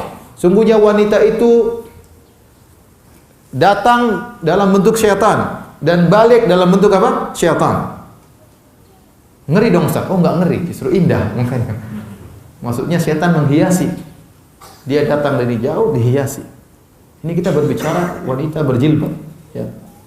Dia datang saja terkadang dihiasi oleh apa? Syaitan. Apalagi kalau dia bertabarruz, menampakkan kecantikannya, lebih dihiasi lagi oleh syaitan. Dan dia balik pun dihiasi oleh syaitan. Tuqbilu fi surati syaitan wa tudbiru fi surati syaitan. Datang dalam bentuk syaitan, pergi pun dalam bentuk syaitan. Fa idza ra'a ahadukum ra'atan fa'jabathu. Kata Nabi, kalau salah seorang dari kalian melihat wanita dan mengagumkannya, wanita tersebut, falyati ahlahu, maka segera datangi istrinya. Fa inna dzalika yaruddu ma fi nafsi, karena itu bisa menghilangkan apa yang ada dalam hatinya.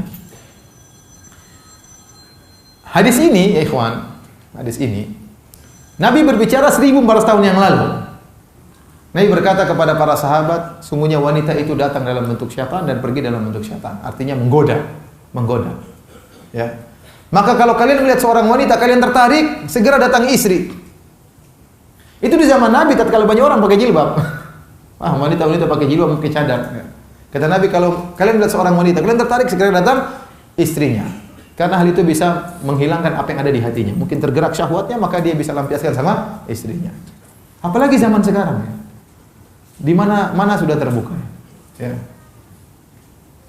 Kalau salah seorang melihat wanita yang membuat dia tertarik, semuanya menarik. Sekarang semuanya menarik. Ya. Semuanya menarik. Sekarang kita kemana, semua orang buka aurat. Mengerikan. Oleh karena ini peringatan kepada para wanita. Kalau tiba-tiba suaminya kepingin, segera layani.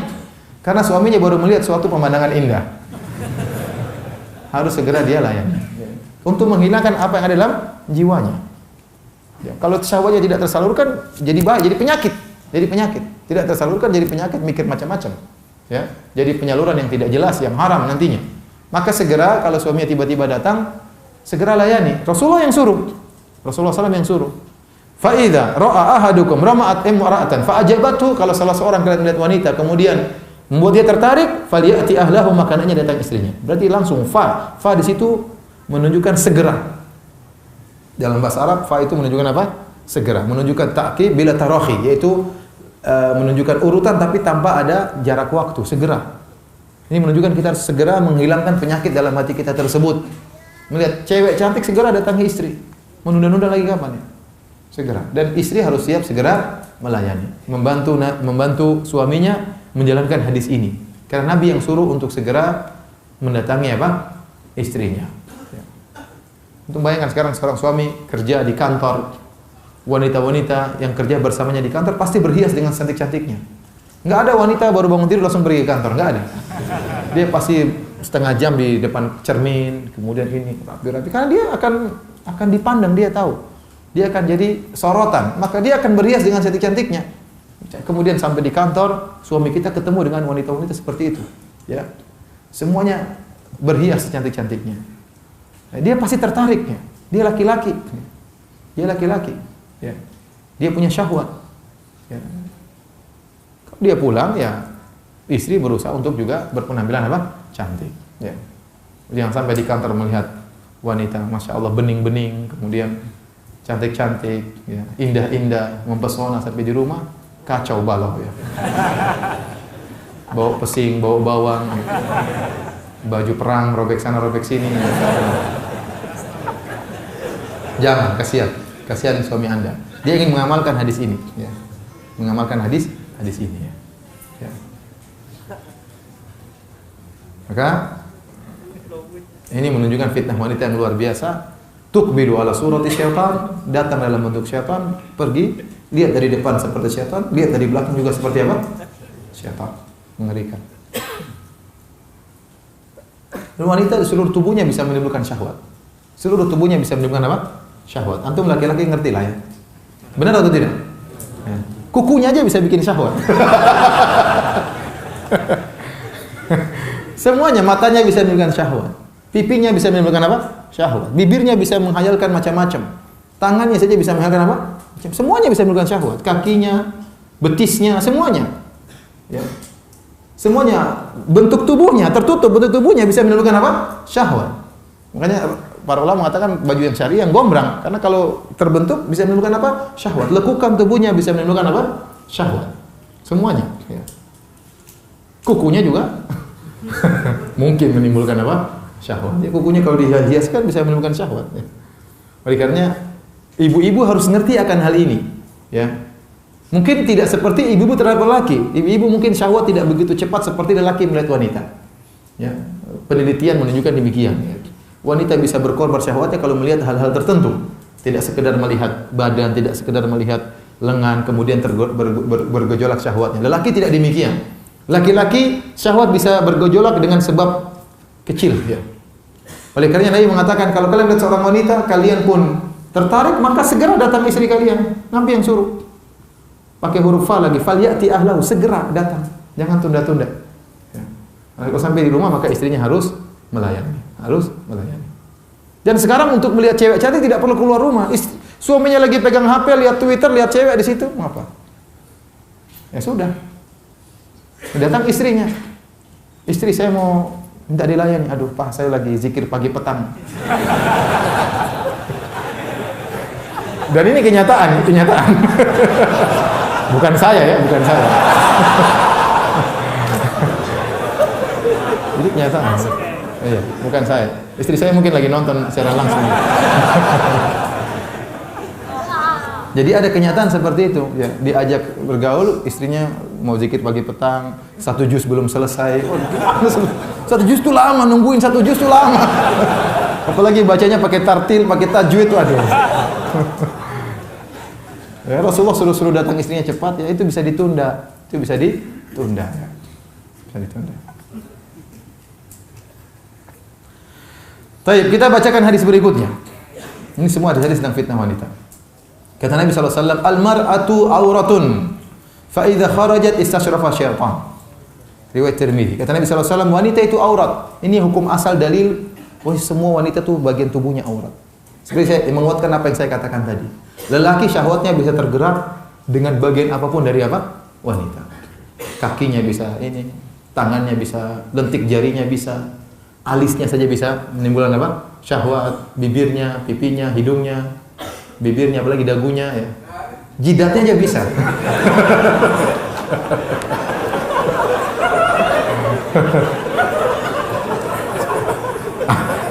Ada yang histeris ya.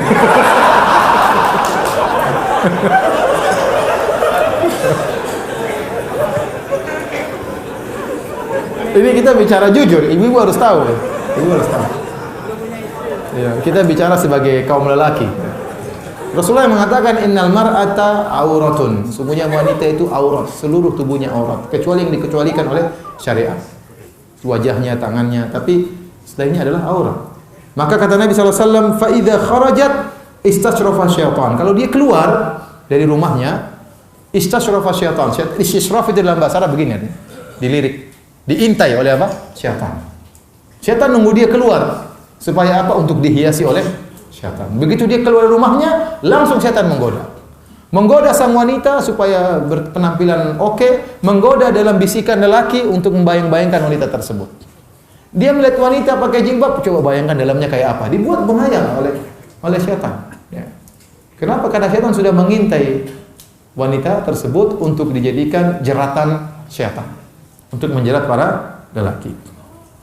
Itulah makna dari isyasrafa syaitan, yaitu begini, ngelirik dari jauh, mengintai untuk jadikan sarana untuk menggoda para lelaki. Ya. Dan ada syaitan jenis jin, ada juga syaitan dari kalangan manusia. Wanita keluar dididik betul oleh laki-laki yang lainnya. Manusia, setan manusia. Dua-duanya berbahaya. Setan manusia maupun setan dari golongan jin. Baik, kita bacakan hadis berikutnya. Dan ini peringatan bagi para wanita. Kata Nabi SAW, sayakunu fi akhiri ummati nisa'un kasiyatun ariyatun. Akan ada di akhir umatku, di akhir zaman dari umatku, nisa'un kasiyat, wanita-wanita yang berpakaian ariyat tapi telanjang. Ala ru'usihinna ka'asnimatil bukhti, di atas kepala mereka seperti ada punuk-punuk unta. Il'anuhunna fa innahunna mal'unat. Laknatilah wanita-wanita tersebut, sungguhnya mereka wanita-wanita terlaknat. Dalam hadis yang lain, la yadkhulnal jannata wa la yajidna rihaha. Mereka wanita-wanita ini tidak akan masuk surga dan mereka tidak akan mencium bau surga. Wa inna rihaha la tujadu min masirati kada wa kada. Dan sungguhnya bau surga itu padahal bisa tercium dari jarak sekian dan sekian. Ini menunjukkan wanita-wanita yang berpakaian tapi telanjang melakukan dosa besar. Dalam hadis yang lain kata Rasulullah SAW, sinfani min ahlin nar lam arahuma. Ada dua golongan dari penghuni neraka jahanam yang aku belum lihat sekarang. Yang pertama, para lelaki yang membawa cemeti untuk menyiksa yang lainnya. Yang kedua, nisaun kasiyatun ariyatun ma'ilatun mumilatun ru'usuhunna ka'asnimatil bukhtil ma'ilah.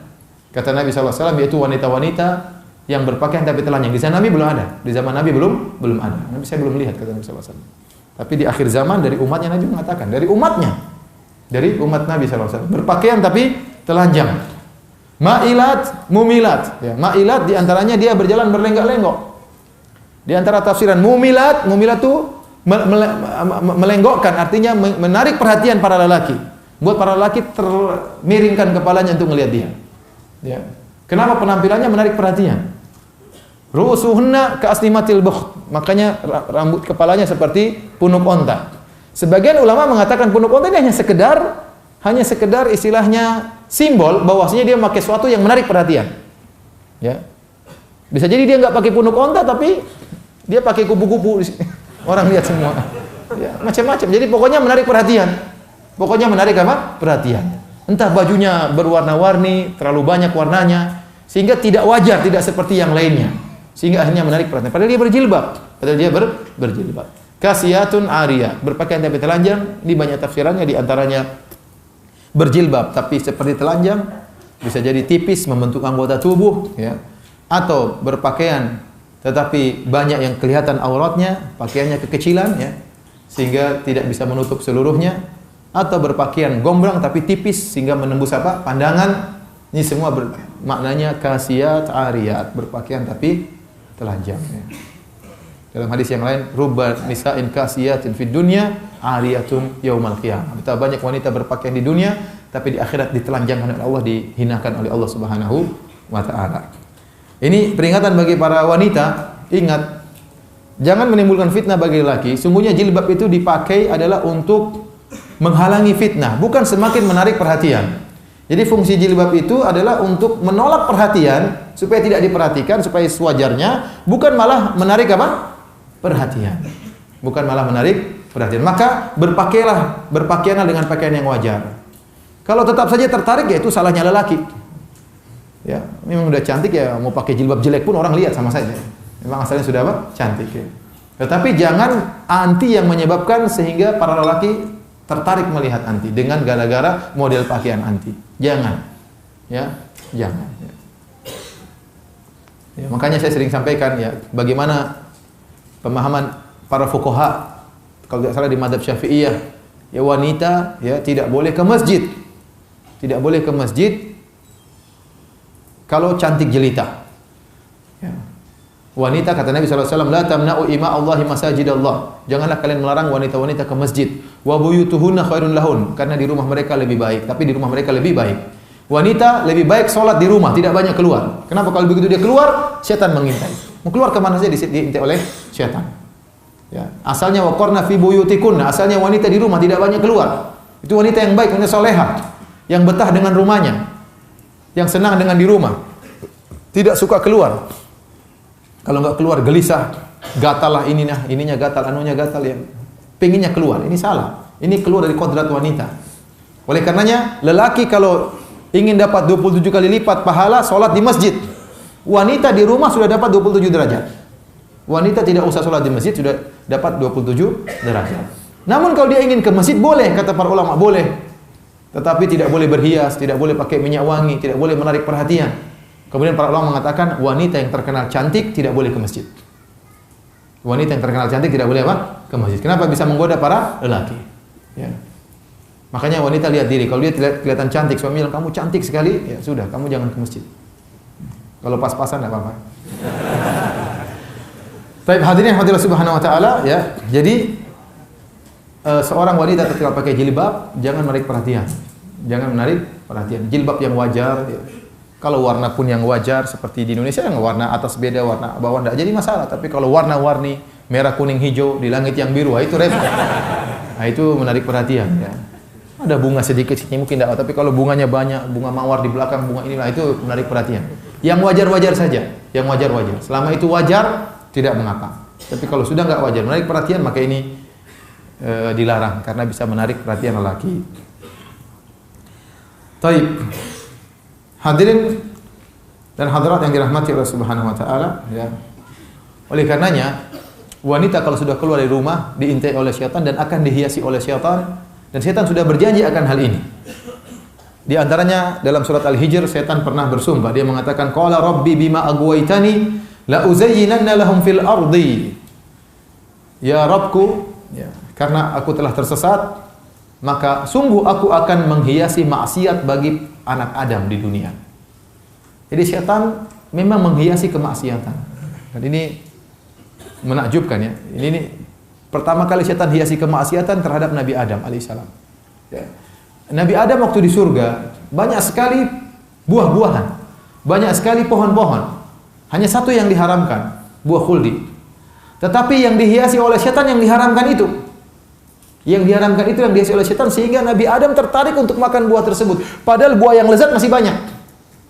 Tapi yang lain dia kurang tertarik. Dia tertarik. Kenapa ini tertarik sama buah khuldi? Karena dihiasi oleh setan. Diiming-imingi, dibayang-bayangkan, dibisik-bisiki oleh setan. Akhirnya dia tertarik. Maka demikian juga maksiat. Bisa jadi seorang bertemu dengan wanita, ya. Istrinya jauh lebih cantik daripada wanita ini. Istrinya jauh lebih cantik, lebih seksi, lebih putih, lebih menarik. Ini pas-pasan. Tetapi setan menghiasi. Sehingga dia tertarik sama wanita ini. Sehingga terjerumus dalam apa? Perzinahan. Kenapa? Karena setan menghiasi. Itu berbahaya. Ya, setan menghiasi. Bahkan Ibnu Katsir menyebutkan tafsir ayat ini, bahwasanya setan membuat lelaki kalau tidak melakukannya akan menjadi gelisah. Uz'ijuhu iz'ajan, aku buat dia gelisah. Kalau dia tidak melakukan, dia gelisah. Dia gelisah. Kenapa? Maksiat tersebut sudah dihiasi. Maka dia merasa pedih kalau yang indah tersebut tidak dia raih. Maka dia terus tertarik, setan terus ya, sehingga dia ingin akhirnya terjerumus, akhirnya berzina.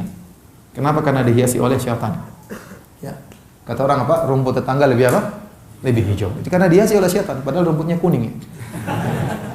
Tapi jadi kelihatan lebih hijau daripada rumput di rumah sendiri. Kenapa? Karena dihiasi oleh syaitan. Itu saja wanita yang pas-pasan bisa jadi cantik jelita akibat syaitan, apalagi benar-benar lebih cantik dari istri kita. Ini bahaya lagi. Ya. Syaitan menghiasinya dengan sangat mudah. Baik hadirin dan hadirat yang dirahmati Allah Subhanahu wa taala, inilah kira-kira ya fitnah wanita dari sisi pertama. Jadi wanita memfitnah lelaki dari dua sisi. Yang pertama menjerumuskan lelaki dalam perkara-perkara yang haram, dalam perzinahan, mengumbar pandangan dan yang lainnya, melihat hal-hal yang haram, menonton hal-hal yang tidak diperbolehkan, semua gara-gara fitnah wanita. Fitnah yang kedua adalah menghalangi lelaki dari berbuat kebaikan. Menghalangi dari berbuat kebaikan. Fitnah yang pertama sudah kita bahas tadi, fitnah wanita. Ya, yang buat lelaki terjerumus dalam zina, mengumbar pandangan yang lain. Sekarang kita bahas fitnah kedua dari fitnah lelaki, dan ini terutama saya sampaikan kepada para ibu-ibu karena ini berkaitan dengan istri. Berkaitan dengan istri. Ya, Allah Subhanahu wa taala berfirman dalam surat At-Taghabun ayat 14 sampai 15, kata Allah Subhanahu wa taala, "Ya ayyuhalladzina amanu inna min azwajikum aw auladikum aduwwan lakum fahdharuhum." Wahai orang yang beriman, sungguhnya di antara istri-istri kalian dan di antara anak-anak kalian adalah musuh bagi kalian, maka waspadalah. Maka waspadalah. Allah menyebutkan dalam surat At-Taghabun ayat 14 bahwasanya di antara istri-istri ada yang menjadi fitnah, menjadi musuh. Maksudnya apa? Para ulama menjelaskan, ya, yaitu wanita tersebut menghalangi kita berbuat kebaikan. Kita terfitnah oleh wanita tersebut sehingga dia menghalangi kita berbuat kebaikan. Para ahli tafsir menyebutkan ada dua sebab tentang turun ayat ini. Yang pertama, jadi istri kalian, anak-anak kalian ya, membuat jadi fitnah, jadi musuh bagi kalian. Yang pertama turun kepada seorang bernama Auf bin Malik Al-Azja'i. Dia memiliki istri dan anak ya. Kalau dia ingin berperang, maka istri anaknya menangis kalau mau berjihad. Sehingga akhirnya istri anaknya berkata, "Engkau meninggalkan kami kepada siapa? Mau pergi kemana? Terus kami gimana?" Ya, akhirnya dia pun kasihan sama istri dan anaknya, akhirnya enggak jadi berjihad. Inilah musuh bagi kalian, menghalangi sang suami untuk berjihad di jalan Allah Subhanahu wa taala. Ini yang pertama. Yang kedua, diriwayatkan juga turun kepada tentang beberapa lelaki yang beriman dan mereka dari penduduk kota Mekah. Mereka masuk Islam. Sementara Nabi di Madinah. Wa aradu an ya'tu Nabiy sallallahu alaihi wasallam fa aba azwajuhum auladuhum an yad'uhum. An ya'tu Rasulullah sallallahu alaihi wasallam. Maka tatkala mereka hendak pergi ke kota Madinah, dilarang oleh istri dan anak-anak, jangan pergi, jangan pergi. Akhirnya dia enggak jadi pergi. Mereka enggak jadi pergi kepada Nabi karena kasihan sama anak istrinya. Falamma hajaru ila Nabi sallallahu alaihi wasallam ba'da zamanin tawil, setelah waktu lama akhirnya mereka pun berhijrah kepada Nabi sallallahu alaihi wasallam. Ra'aun nasa qad faquhu fid din. Mereka lihat orang-orang sudah banyak yang pintar, mereka terlambat.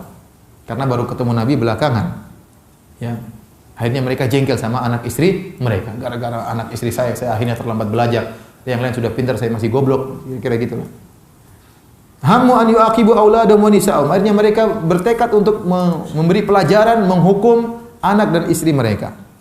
Maka Allah Subhanahu wa taala, ya karena anak istri mereka yang membuat mereka tercegah untuk segera berhijrah kepada Nabi. Akhirnya hijrah mereka terlambat, akhirnya ilmu mereka sedikit. Akhirnya Allah tegur mereka, kata Allah, wa in ta'fu wa tasfahu wa taghfiru fa innallaha ghafurur rahim. Sungguhnya namun kalau kalian maafkan, berlapang dada dan mengampuni, maka itu lebih baik bagi kalian, dan Allah Maha Pengampun lagi Maha Penyayang. Jadi ayat ini menjelaskan, ya ayyuhalladzina amanu inna min azwajikum wa auladikum aduwwan lakum fahdharuhum. Wahai orang beriman, sungguhnya sebagian istri kalian, sebagian anak kalian adalah musuh bagi kalian.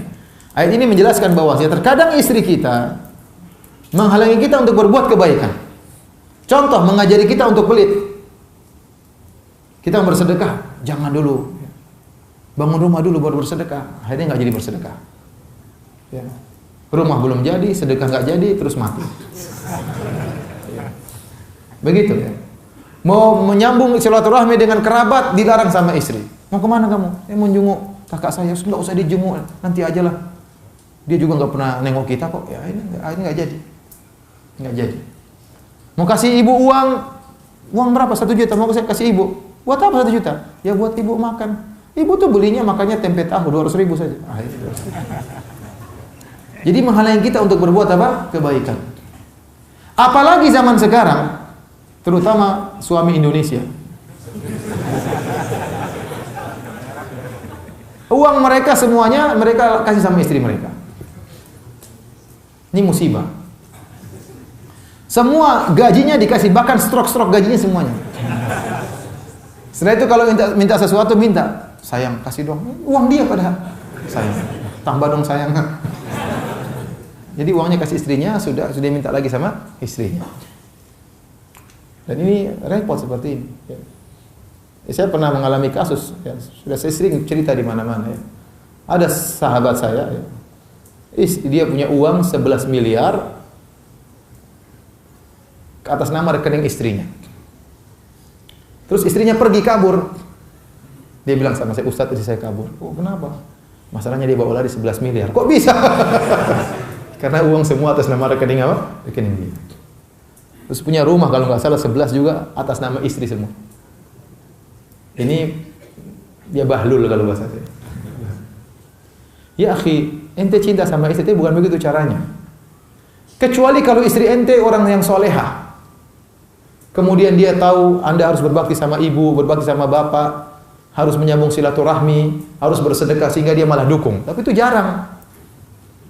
Iya ibu, benar jarang atau banyak?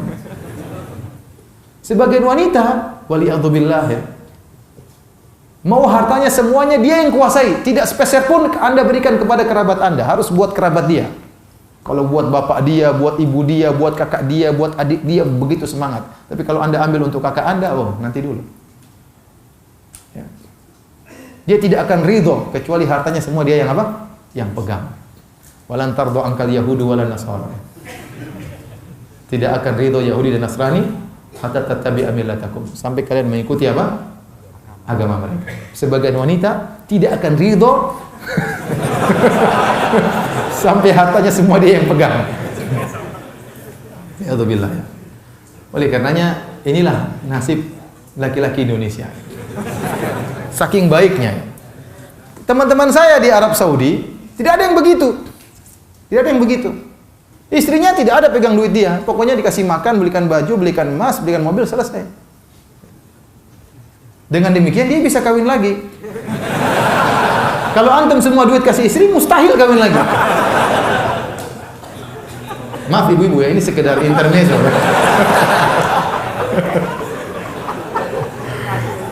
Ibu-ibu marah di bawah ini. Tapi saya bilang, begitulah, itu kenapa saking baiknya suami-suami Indonesia. Saya nggak tahu saking baik itu saking bahlulnya, saya nggak tahu. Tetapi demikianlah kenyataan. Maka saya katakan kepada para wanita, kalau Anda diamanahi uang dari suami, maka jangan menghalangi suami dari kebaikan. Kalau suami ingin berbakti sama ibunya, dukung. Suami terkadang boros, maka saatnya kita mengatur. Jangan boros mas, utang belum bayar, ini belum bayar. Tapi jangan ngajari dia pelit. Jangan ngajari dia apa? Pelit. Hidup cuma sebentar. Hidup cuma sebentar. Ya. Harta datang dan pergi. Ente keluarkan akan datang lagi. Kita simpan-simpan ya, harta datang dan pergi, jangan khawatir. Jadi jangan sampai istri kita memfitnah kita sehingga kita tidak berbakti sama orang tua kita. Kita pun demikian, kalau kita berbakti sama ayah dan ibu kita, kita bantu istri kita untuk berbakti kepada ayah dan ibunya. Saatnya kita kasih buat istri kita untuk berbuat baik kepada kerabatnya, demikian.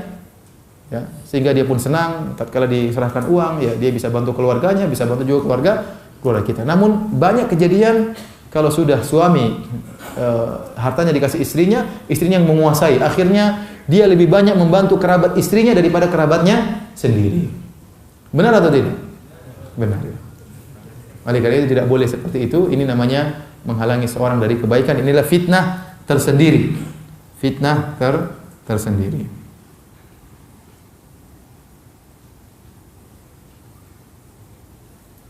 Namun jika seorang laki diberi rezeki istri yang solehah, masya Allah, ya, istri yang solehah, yang mendukung dia untuk bersedekah, mendukung dia untuk menuntut ilmu, menegur dia kalau dia malah sholat berjamaah, dibangunkan, ayo mas sholat berjamaah, ini luar biasa. Ini bukan musuh kalian, tapi apa? Sahabat kalian. Sahabat kalian. Nah, kita berdoa semoga Allah menganugerahkan kepada kita istri-istri yang solehah. Ya. Kalau sekarang belum solehah, jadikan solehah. Sehingga tidak perlu istri lain yang solehah. Yang sekarang kalau belum solehah, semoga dijadikan apa? Solehah. Taib, hadirin dan hadirat yang dirahmati Allah Subhanahu wa taala. Saya bacakan perkataan Ibnu Qayyim rahimahullahu taala, ya. Tatkala berbicara tentang hadis, dunya mata'un wa khairu mata'id dunya al-mar'atu salihah. Dunia itu perhiasan dan sebaik-baik perhiasan dunia adalah istri yang salihah, ya. Bukan musuh Anda tapi teman Anda. Kata beliau, fa kullu ladzatin a'anat ala ladzati daril akhirah fa hiya mahbubatun mardiyatun li rabbi ta'ala. Setiap kelezatan yang membantu meraih kelezatan di akhirat, maka itu dicintai dan diridhoi oleh Allah Subhanahu wa taala. Fa sahibuha yaltadzu biha min wajhain. Maka pemilik kelezatan ini merasakan kelezatan dari dua sisi.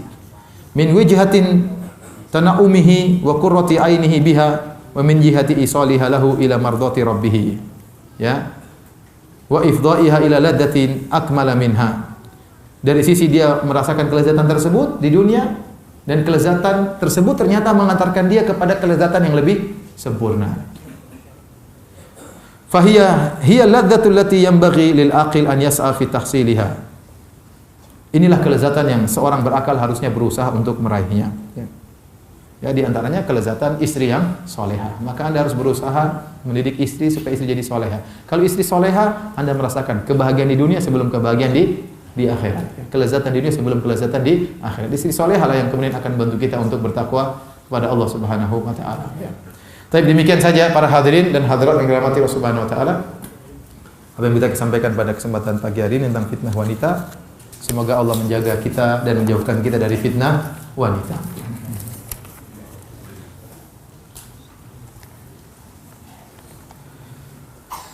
Kalau ada seorang ikhwan yang memberi saran kepada kita untuk bersikap ramah, tidak jelek, tidak jutek, bagaimana kita sebagai wanita untuk menyikapinya?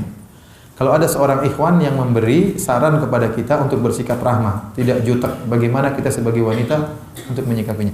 Ya, wanita juga tidak jutek, ya. Jutek itu apa sih? Jutek itu apa? Oh, judes, tidak judes, ya. Kita juga tidak suruh wanita judes, yang wajar-wajar saja, ya. Ya Pak, ya silakan Pak. Sudah, itu wajar, nggak jadi masalah. Dia nggak akan tergoda. Iya mas, itu yang bikin tergoda kalau gitu. Tapi kalau wajar-wajar saja, nggak ada masalah. Silakan Pak, silakan Pak, silakan Pak, silakan Pak. Jangan gitu, ini judes dari mana nih? Istrimu dari planet mana? Dari planet bumi. Kita bertamu, kemudian istri teman kita judes, siapa juga yang suka ya? Ya biasa aja, wajar aja. Silakan Pak, silakan diminum. Sudah. Nggak usah banyak ngomong, nggak usah banyak komentar, tapi ramah. Kalau maksudnya ramah demikian nggak jadi masalah. Tapi kalau sampai mendayu-dayu, merendahkan suara, itu dilarang. Ya. Saya ingatkan kepada ikhwan tadi, ayat tadi, ya. Sungguhnya di antara istri kalian ada jadi musuh bagi kalian. Di akhir ayat kata Allah, wa in ta'fu wa tasfahu wa taghfiru fa innallaha ghafurur rahim. Kalau kalian memaafkan, berlapang dada, maka Allah Maha Pengampun lagi Maha Penyayang. Artinya apa? Terkadang istri kita memang jadi musuh. Dia salah, tetapi jangan kita sikapi dengan kekerasan. Allah suruh maafkan. Ya, seperti tadi kisah seorang tadi, dia waktu terlambat hijrah, dia menyesal. Karena istrinya yang melarang dia untuk berhijrah, kemudian dia ingin marah kepada anak istrinya, Allah tegur. Jangan, maafkan saja. Ya. Karena wanita memang memiliki kekurangan.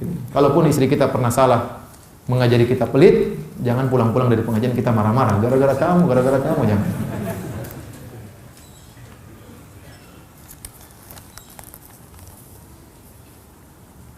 Saya punya teman akhwat berniqab, tapi dia suka selfie di Instagram dengan kata bijak Islam di statusnya, dan ada komunitas dengan komunitas saya dengan upload sedang berniqab. Apakah termasuk menimbulkan fitnah? Bagaimana cara menasihatinya?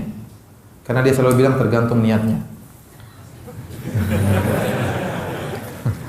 Enggak, jadi wanita jangan, kalau selfie di antara mereka enggak jadi masalah. Grup misalnya wanita, tapi harus amanah semua. Jangan sampai dia grup Instagram wanita doang, kemudian ada yang tidak amanah dinukil, dikopas, disebarkan ke yang lainnya. Tapi kalau di antara wanita enggak jadi masalah, mereka saling mengenal ya. Tapi kalau bisa dilihat oleh para lelaki, ya itu masalah. Saya bilang tadi, wanita itu laki bisa tergerak syahwatnya dari segala bagian tubuh wanita. Lihat matanya, dia penasaran. Ini matanya kayak gini, hidungnya kayak apa ya? Dia penasaran. Laki seperti itu ya.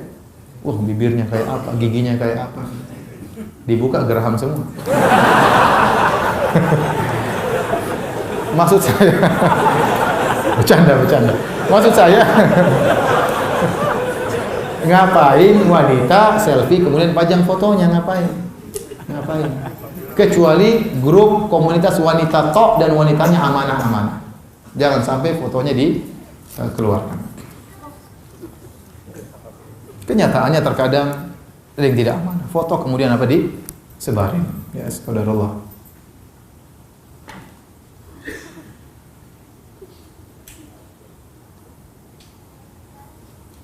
Ustaz, saya ingin bertanya, waktu itu saya ingin beli bakso yang lewat keluar di depan rumah saya. Saya lupa mengenakan cadar dan kaos kaki karena terburu-buru.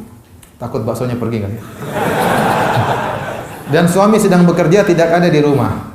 Biasa beliau yang mengingatkan saya. Lalu pas sudah keluar, sudah pesan baksonya, saya baru ingat tidak pakai cadar dan kaos kaki. Itu bagaimana? Ya enggak sengaja. Qadarullah. Enggak jadi masalah. Dan kali jangan diulang.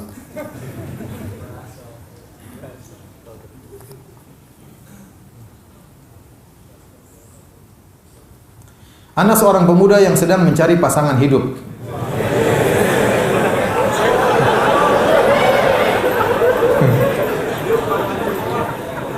Lantas Ana sering memandang wanita soleha yang memakai jilbab, entah itu di jalan atau di tempat yang lainnya. Apakah Ana salah dengan memandangnya dengan niat mencari calon istri? Bukankah mencari calon istri juga dilihat dari kecantikannya? Iya, tapi bukan lihat di jalan. Jadi itu melihat, mencari dulu informasi, kalau sudah cocok baru nazar. Bukan di depan kantor ngelihat. Itu nazar melulu namanya, bukan nazar. Nazar itu tidak syar'i. Nazar yang syar'i itu kita mencari informasi, ditunjukkan seorang wanita baru kita menazar. Bukan semua cewek kita lihat. Istri orang pun kita nazar. Buat itu istri orang sudah nikah. Nazar ngapain nazar istri orang?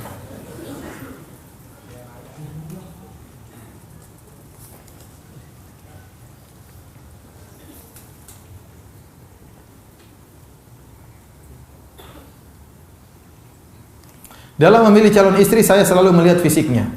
Dalam memilih calon istri, saya selalu melihat. Ini selalu kapan ya? Saya selalu melihat fisiknya sebagai kriteria. Karena takut jika nikah nanti tergoda dengan wanita yang lebih cantik dari istri. Saran Ustaz bagaimana? Iya, enggak apa. Jadi sunnah melihat fisik, melihat apa? Wajah disunahkan. Fanzur ilaiha, fanzur ila ma yad'u ila nikahiha. Kata Nabi, lihatlah pada perkara yang memotivasimu untuk menikahinya. Rasulullah makan lihatlah wanita Ansor, karena pada mata wanita Ansor ada sesuatu. Di wanita Ansor itu mungkin matanya lentik ya, menarik. Rasulullah suruh melihat langsung. Suruh melihat apa? Langsung ya. Jadi kita nikah lihat agama dan juga lihat apa? Kecantikan.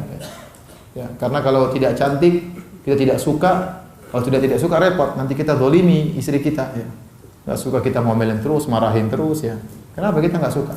Maka kita berusaha menikah dengan wanita yang kita sukai.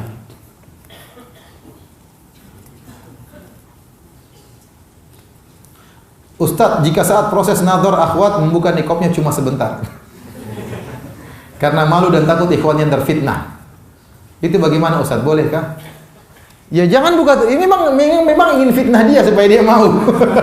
dia punya hak untuk melihat, ini dibolehkan. Ya dia kalau tidak melihat dengan jelas, bagaimana dia mau tertarik?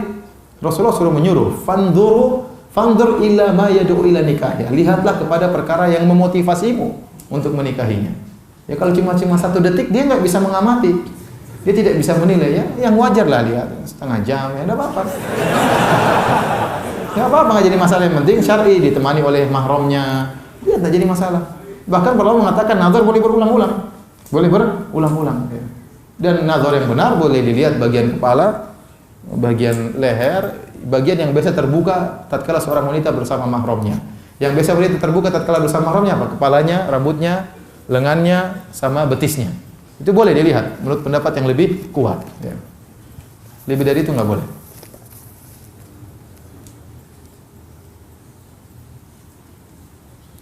Dahsyatnya fitnah wanita memang luar biasa. Walaupun dengan lelaki yang sudah menikah.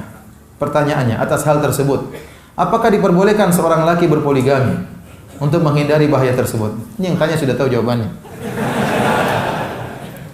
Saya bilang masalah poligami, masalah syariat yang lainnya. Ya. Seorang bertakwa kepada Allah ya, dengan mempertimbangkan segala hal. Ya. Tentu jawabannya boleh. Seorang berpoligami untuk menghindarkan fitnah wanita. Ya. Tentu jawabannya boleh. Tapi poligami punya persyaratan tersendiri.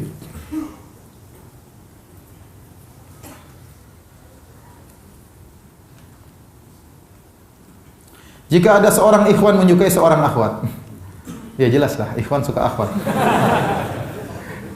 Namun akhwat tersebut belum mengenal sunnah. Bolehkah ikhwan tersebut mendoakan agar akhwat tersebut mengenal sunnah? Ya bolehlah. Ya, boleh. Abu Jahal saja pernah didoain Nabi supaya apa? Surga Abu Jahal atau Umar. Ternyata Umar yang dikabulkan oleh Allah Subhanahu wa taala. Apalagi akhwat. Tapi antum jangan nyesal, begitu dia kenal sunnah dia suka laki-laki lain ya sudah.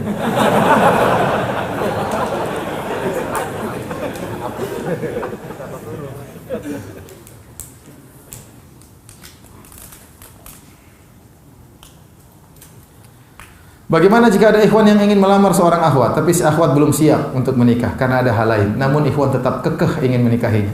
Ya sudah, selamat bersabar. Beri masukan kepada akhwat supaya segera ya. Tapi kalau dia tidak mau ya urusan dia. Ya. Ini kalau yang tanya bujangan semua ini. Afwan Ustadz, apakah boleh mewarnai rambut untuk bercantik diri depan suami? Ya boleh, boleh. Warna apa saja boleh. Tak boleh warna hitam untuk menutup apa? Kecuali warna hitam untuk menutup apa? Uban. Itu pun kata sebagian ulama untuk wanita boleh. Ada khilaf terhadap wanita. Tetapi saya katakan sebaiknya warna yang lain. Ustadz, apakah wanita yang memakai jilbab lebar tapi berwarna cerah seperti warna pink, hijau muda termasuk wanita yang bawa fitnah? Tergantung kepada masalah warna. Syariat tidak pernah menentukan. Tidak ada harus warna hitam, tidak ada harus warna putih. Maka masalah warna jilbab kembali kepada uruf, kepada tradisi masyarakat. Setahu saya tradisi masyarakat Indonesia warna bebas. Setahu saya tradisi masyarakat Indonesia warnanya apa? Bebas. Mau merah, mau hijau, mau kuning biasa. Yang penting tidak menarik apa? Perhatian. Jadi tidak mengapa. Apakah benar di Arab Saudi semua bayi yang baru lahir wajib diimunisasi? Jika tidak, maka akte kelahiran tidak akan dikeluarkan oleh pemerintah. Setahu saya seperti itu. Jadi saya dulu waktu anak saya lahir dikasih akte sementara. Akte sementara tersebut hanya untuk ngurus akte sementara untuk ngurus yang lain-lain. Nanti saya boleh menerima akte yang asli kalau imunisasi sudah lengkap. Sudah 2 tahun baru dikasih akte yang asli. Itu berlaku setahu saya beberapa tahun lalu. Setahu saya akhir-akhir ini langsung dikasih akte yang asli. Jadi dulu sekitar 5 tahun lalu atau 6 tahun lalu seperti itu prosesnya. Jadi anak saya lahir, saya dapat surat dari kelahiran dari rumah sakit, kemudian saya ajukan ke pemerintah, dikasih akte sementara. Saya boleh menukarkan dengan akte yang asli kalau imunisasi anak saya sudah apa? Lengkap. Tapi setahu saya aturan itu sudah tidak lagi. Sekarang begitu lahir sudah dikasih akte yang asli. Tetapi setahu saya kalau mau sekolah nanti diminta lagi apa? Surat imunisasi. Jadi pemerintah Arab Saudi ketat masalah ini, masalah imunisasi, dan di sana kan gratis. Imunisasi semuanya apa? Gratis. Bahkan orang-orang datang ke apartemen kita untuk berimunisasi. Jadi tidak perlu kita ke posyandu, tapi mereka datang langsung melayani, pergi ke apartemen untuk mengimunisasi anak-anak. Bagaimana hukum imunisasi di Indonesia yang sekarang ini? Imunisasi adalah obat. Obat pencegahan boleh. Lihat, obat kalau haram tidak boleh, obat kalau halal itu apa? Boleh. Tapi dia hukum obat, asal hukum obat boleh selama obat tersebut apa? Halal. Ya. Mengenai halal haramnya saya tidak tahu. Ya. Saya tidak tahu apakah zatnya itu halal atau zatnya itu apa? Haram. Tetapi kalau halal maka boleh. Apakah suami termasuk berbuat zalim jika dia menikah diam-diam setelah hidupnya kaya? Saya khawatir demikian. Jadi sunnah, kalau orang ingin menjalankan sunnah dalam berpoligami, tidak usah diam-diam. Ya. Karena para sahabat waktu menikah mereka tidak diam-diam. Ya. Mereka tidak diam-diam. Ya. Meskipun saya tidak katakan haram untuk diam-diam, tetapi orang yang menikah diam-diam, akhirnya pertama dia menyelisih sunnah Nabi SAW, ya, sunnah para sahabat. Yang kedua, dia akan terjerumus dalam banyak kebohongan yang tidak perlu. Yang ketiga, seandainya dia meninggal, nanti akan terjadi keributan. Anak dari istri pertamanya ribut dengan anak istri keduanya. Istri pertamanya jelas ribut sama istri keduanya. Tapi anak-anaknya khawatirnya rebut-rebutan harta. Dia merasa ayahnya tidak, inilah macam-macam lah. Ya, dan kita bahwasanya anak-anak kita harus saling mengenal dari ibu yang berbeda. Maka saya sangat tidak menganjurkan kalau ada orang menikah dengan diam-diam. Kalau menikah aja udah terus terang saja, terima risiko yang ada.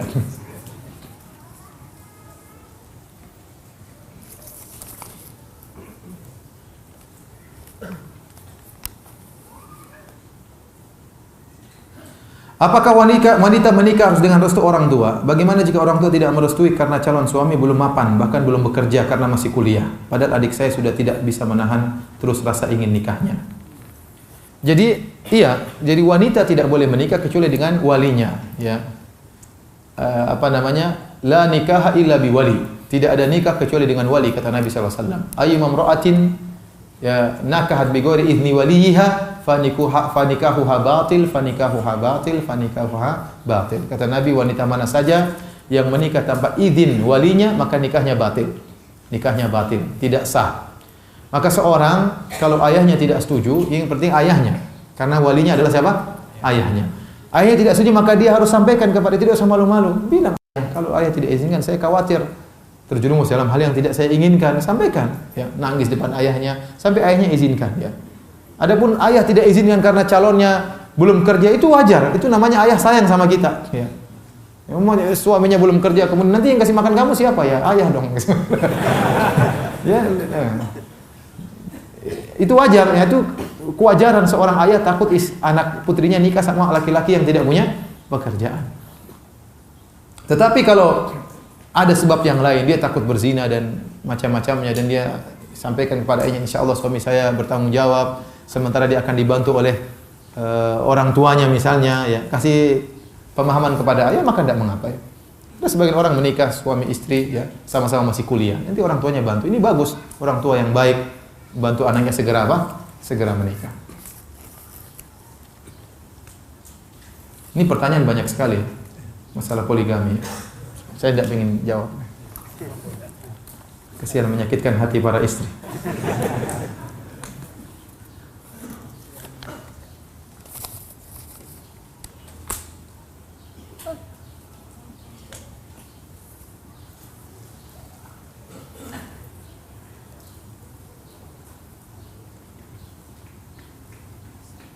Ustadz, bagaimana kalau suami ingin dilayani saat anak-anak masih beraktivitas?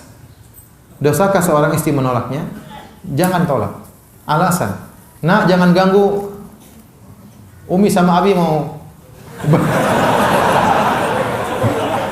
beraktivitas.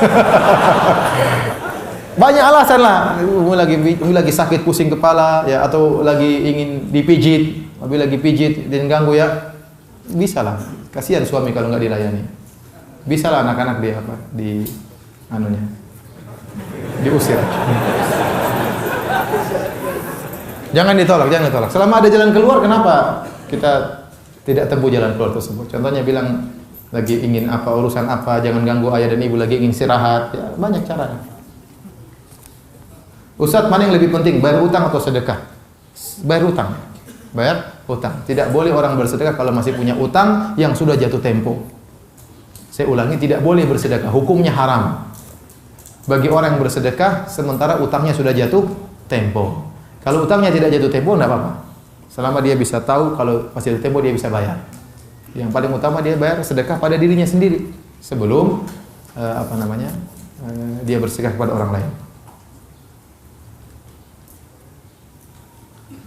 Lebih utama mana, memberi nafkah kepada istri atau membeli buku-buku agama?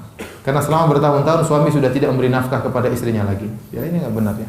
Harus memberi nafkah kepada istri. Buku agama tidak wajib, nafkah kepada istri wajib. Akhir-akhir ini suami ana sering sekali berkomentar tentang teman ana yang sudah bersuami juga di depan ana. Seperti dia berkata, perasaan kemarin masih muda kok sekarang. Atau perasaan yang ibu ini, ibu itu, kadang saya kesel. Padahal suami ana sudah aktif dalam kajian sunnah. Apa yang harus saya lakukan? Dan tolong nasihatnya. Bilang, sayangku, jangan kau jadi pemerhati istri orang lain. Mau sudah tua, kelihatan muda, nggak usah dikomentar lah. Saya cemburu. Bilang itu. Saya apa? Saya cemburu. Saya nggak suka. Itu kan nggak bagus. Kalau suaminya dengar juga inti komentar istrinya, kan suaminya marah. Dibilang suaminya, istrinya sudah tua.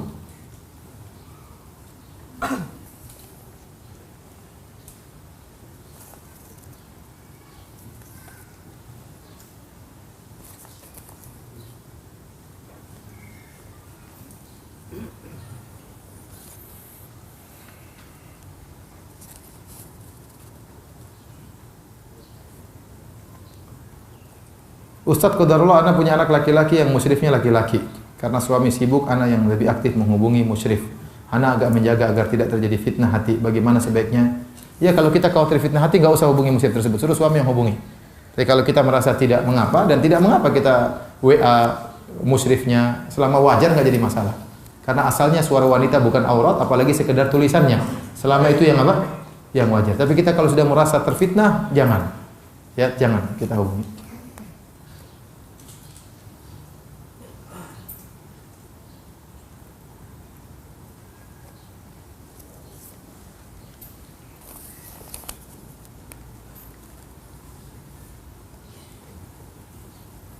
Apakah boleh mengajak seorang akhwat yang bukan mahram ke tempat kajian dengan maksud supaya si akhwat segera mendapatkan komunitas solehah?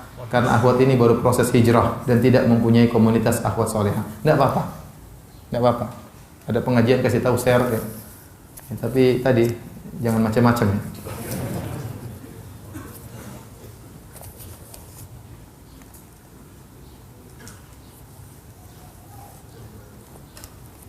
Ustadz, ada yang mengatakan bahwasanya bumi diciptakan dari nurnya Muhammad. Enggak benar ya. Enggak ada dalilnya. Bumi sudah ada sebelum Nabi Muhammad ada.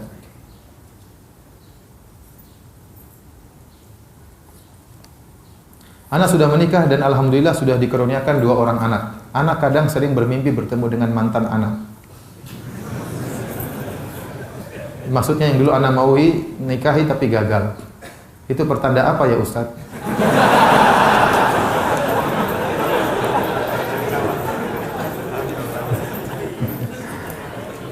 Apalagi mimpi ketemu mantan habis diomelin istri. Waduh. Enggak usah tanda apa-apa ya, udah anggap aja lewat. Anda udah dikasih yang halal, jangan cari yang haram. Kata di antara doa Nabi, Allahumma kfini bihalalika an haramika. Ya Allah, cukupkan aku dengan yang halal dan jauhkan aku dari yang apa? Yang haram. Sudah dikasih istri yang halal, jangan cari-cari yang haram.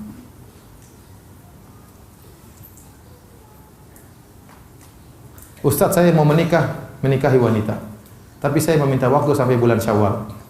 Bagaimana jalan yang baik agar tidak terjadi fitnah pada saat menunggu sampai bulan Syawal?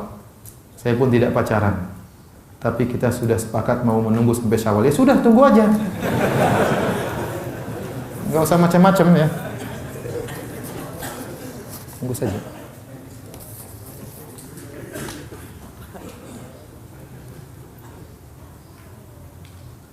Ustadz, ana minta solusi. Ana selalu merasa terbawa nafsu kalau ngobrol sama perempuan. Walau teman sendiri. Berarti Anda masih normal. Padahal ana sudah nunduk. Ustadz, di mana solusinya? Ya sudah, jangan ngobrol sembarangan. Jangan ngobrol sembarangan. Boleh tahu ngobrol menimbulkan syahwat, ngapain ngobrol sama perempuan? Ya, ngobrol sama perempuan tuh kelezatan. Orang kadang telepon sampai setengah jam sama istri orang lain. 1 jam sama, karena ada kelezatan, ada setan hadir di situ. Makanya dihiasi lezat. Ngobrol sama istri, cepat sayang. Sayang cepat. WA sama istri enggak betah, tapi kalau sama istri orang lama. Itu ada setan di situ. Seharusnya Anda betah WA-an sama istri, betah ngobrol sama istri, bukan betah ngobrol sama istri orang lain. Ya, nggak boleh. Bahkan saya ingatkan sebagian dai seperti itu. Telepon sama perempuan setengah jam, ngapain? Itu istri orang. Telepon setengah jam, tanya, Ustaz ini setengah jam ngomong apa aja.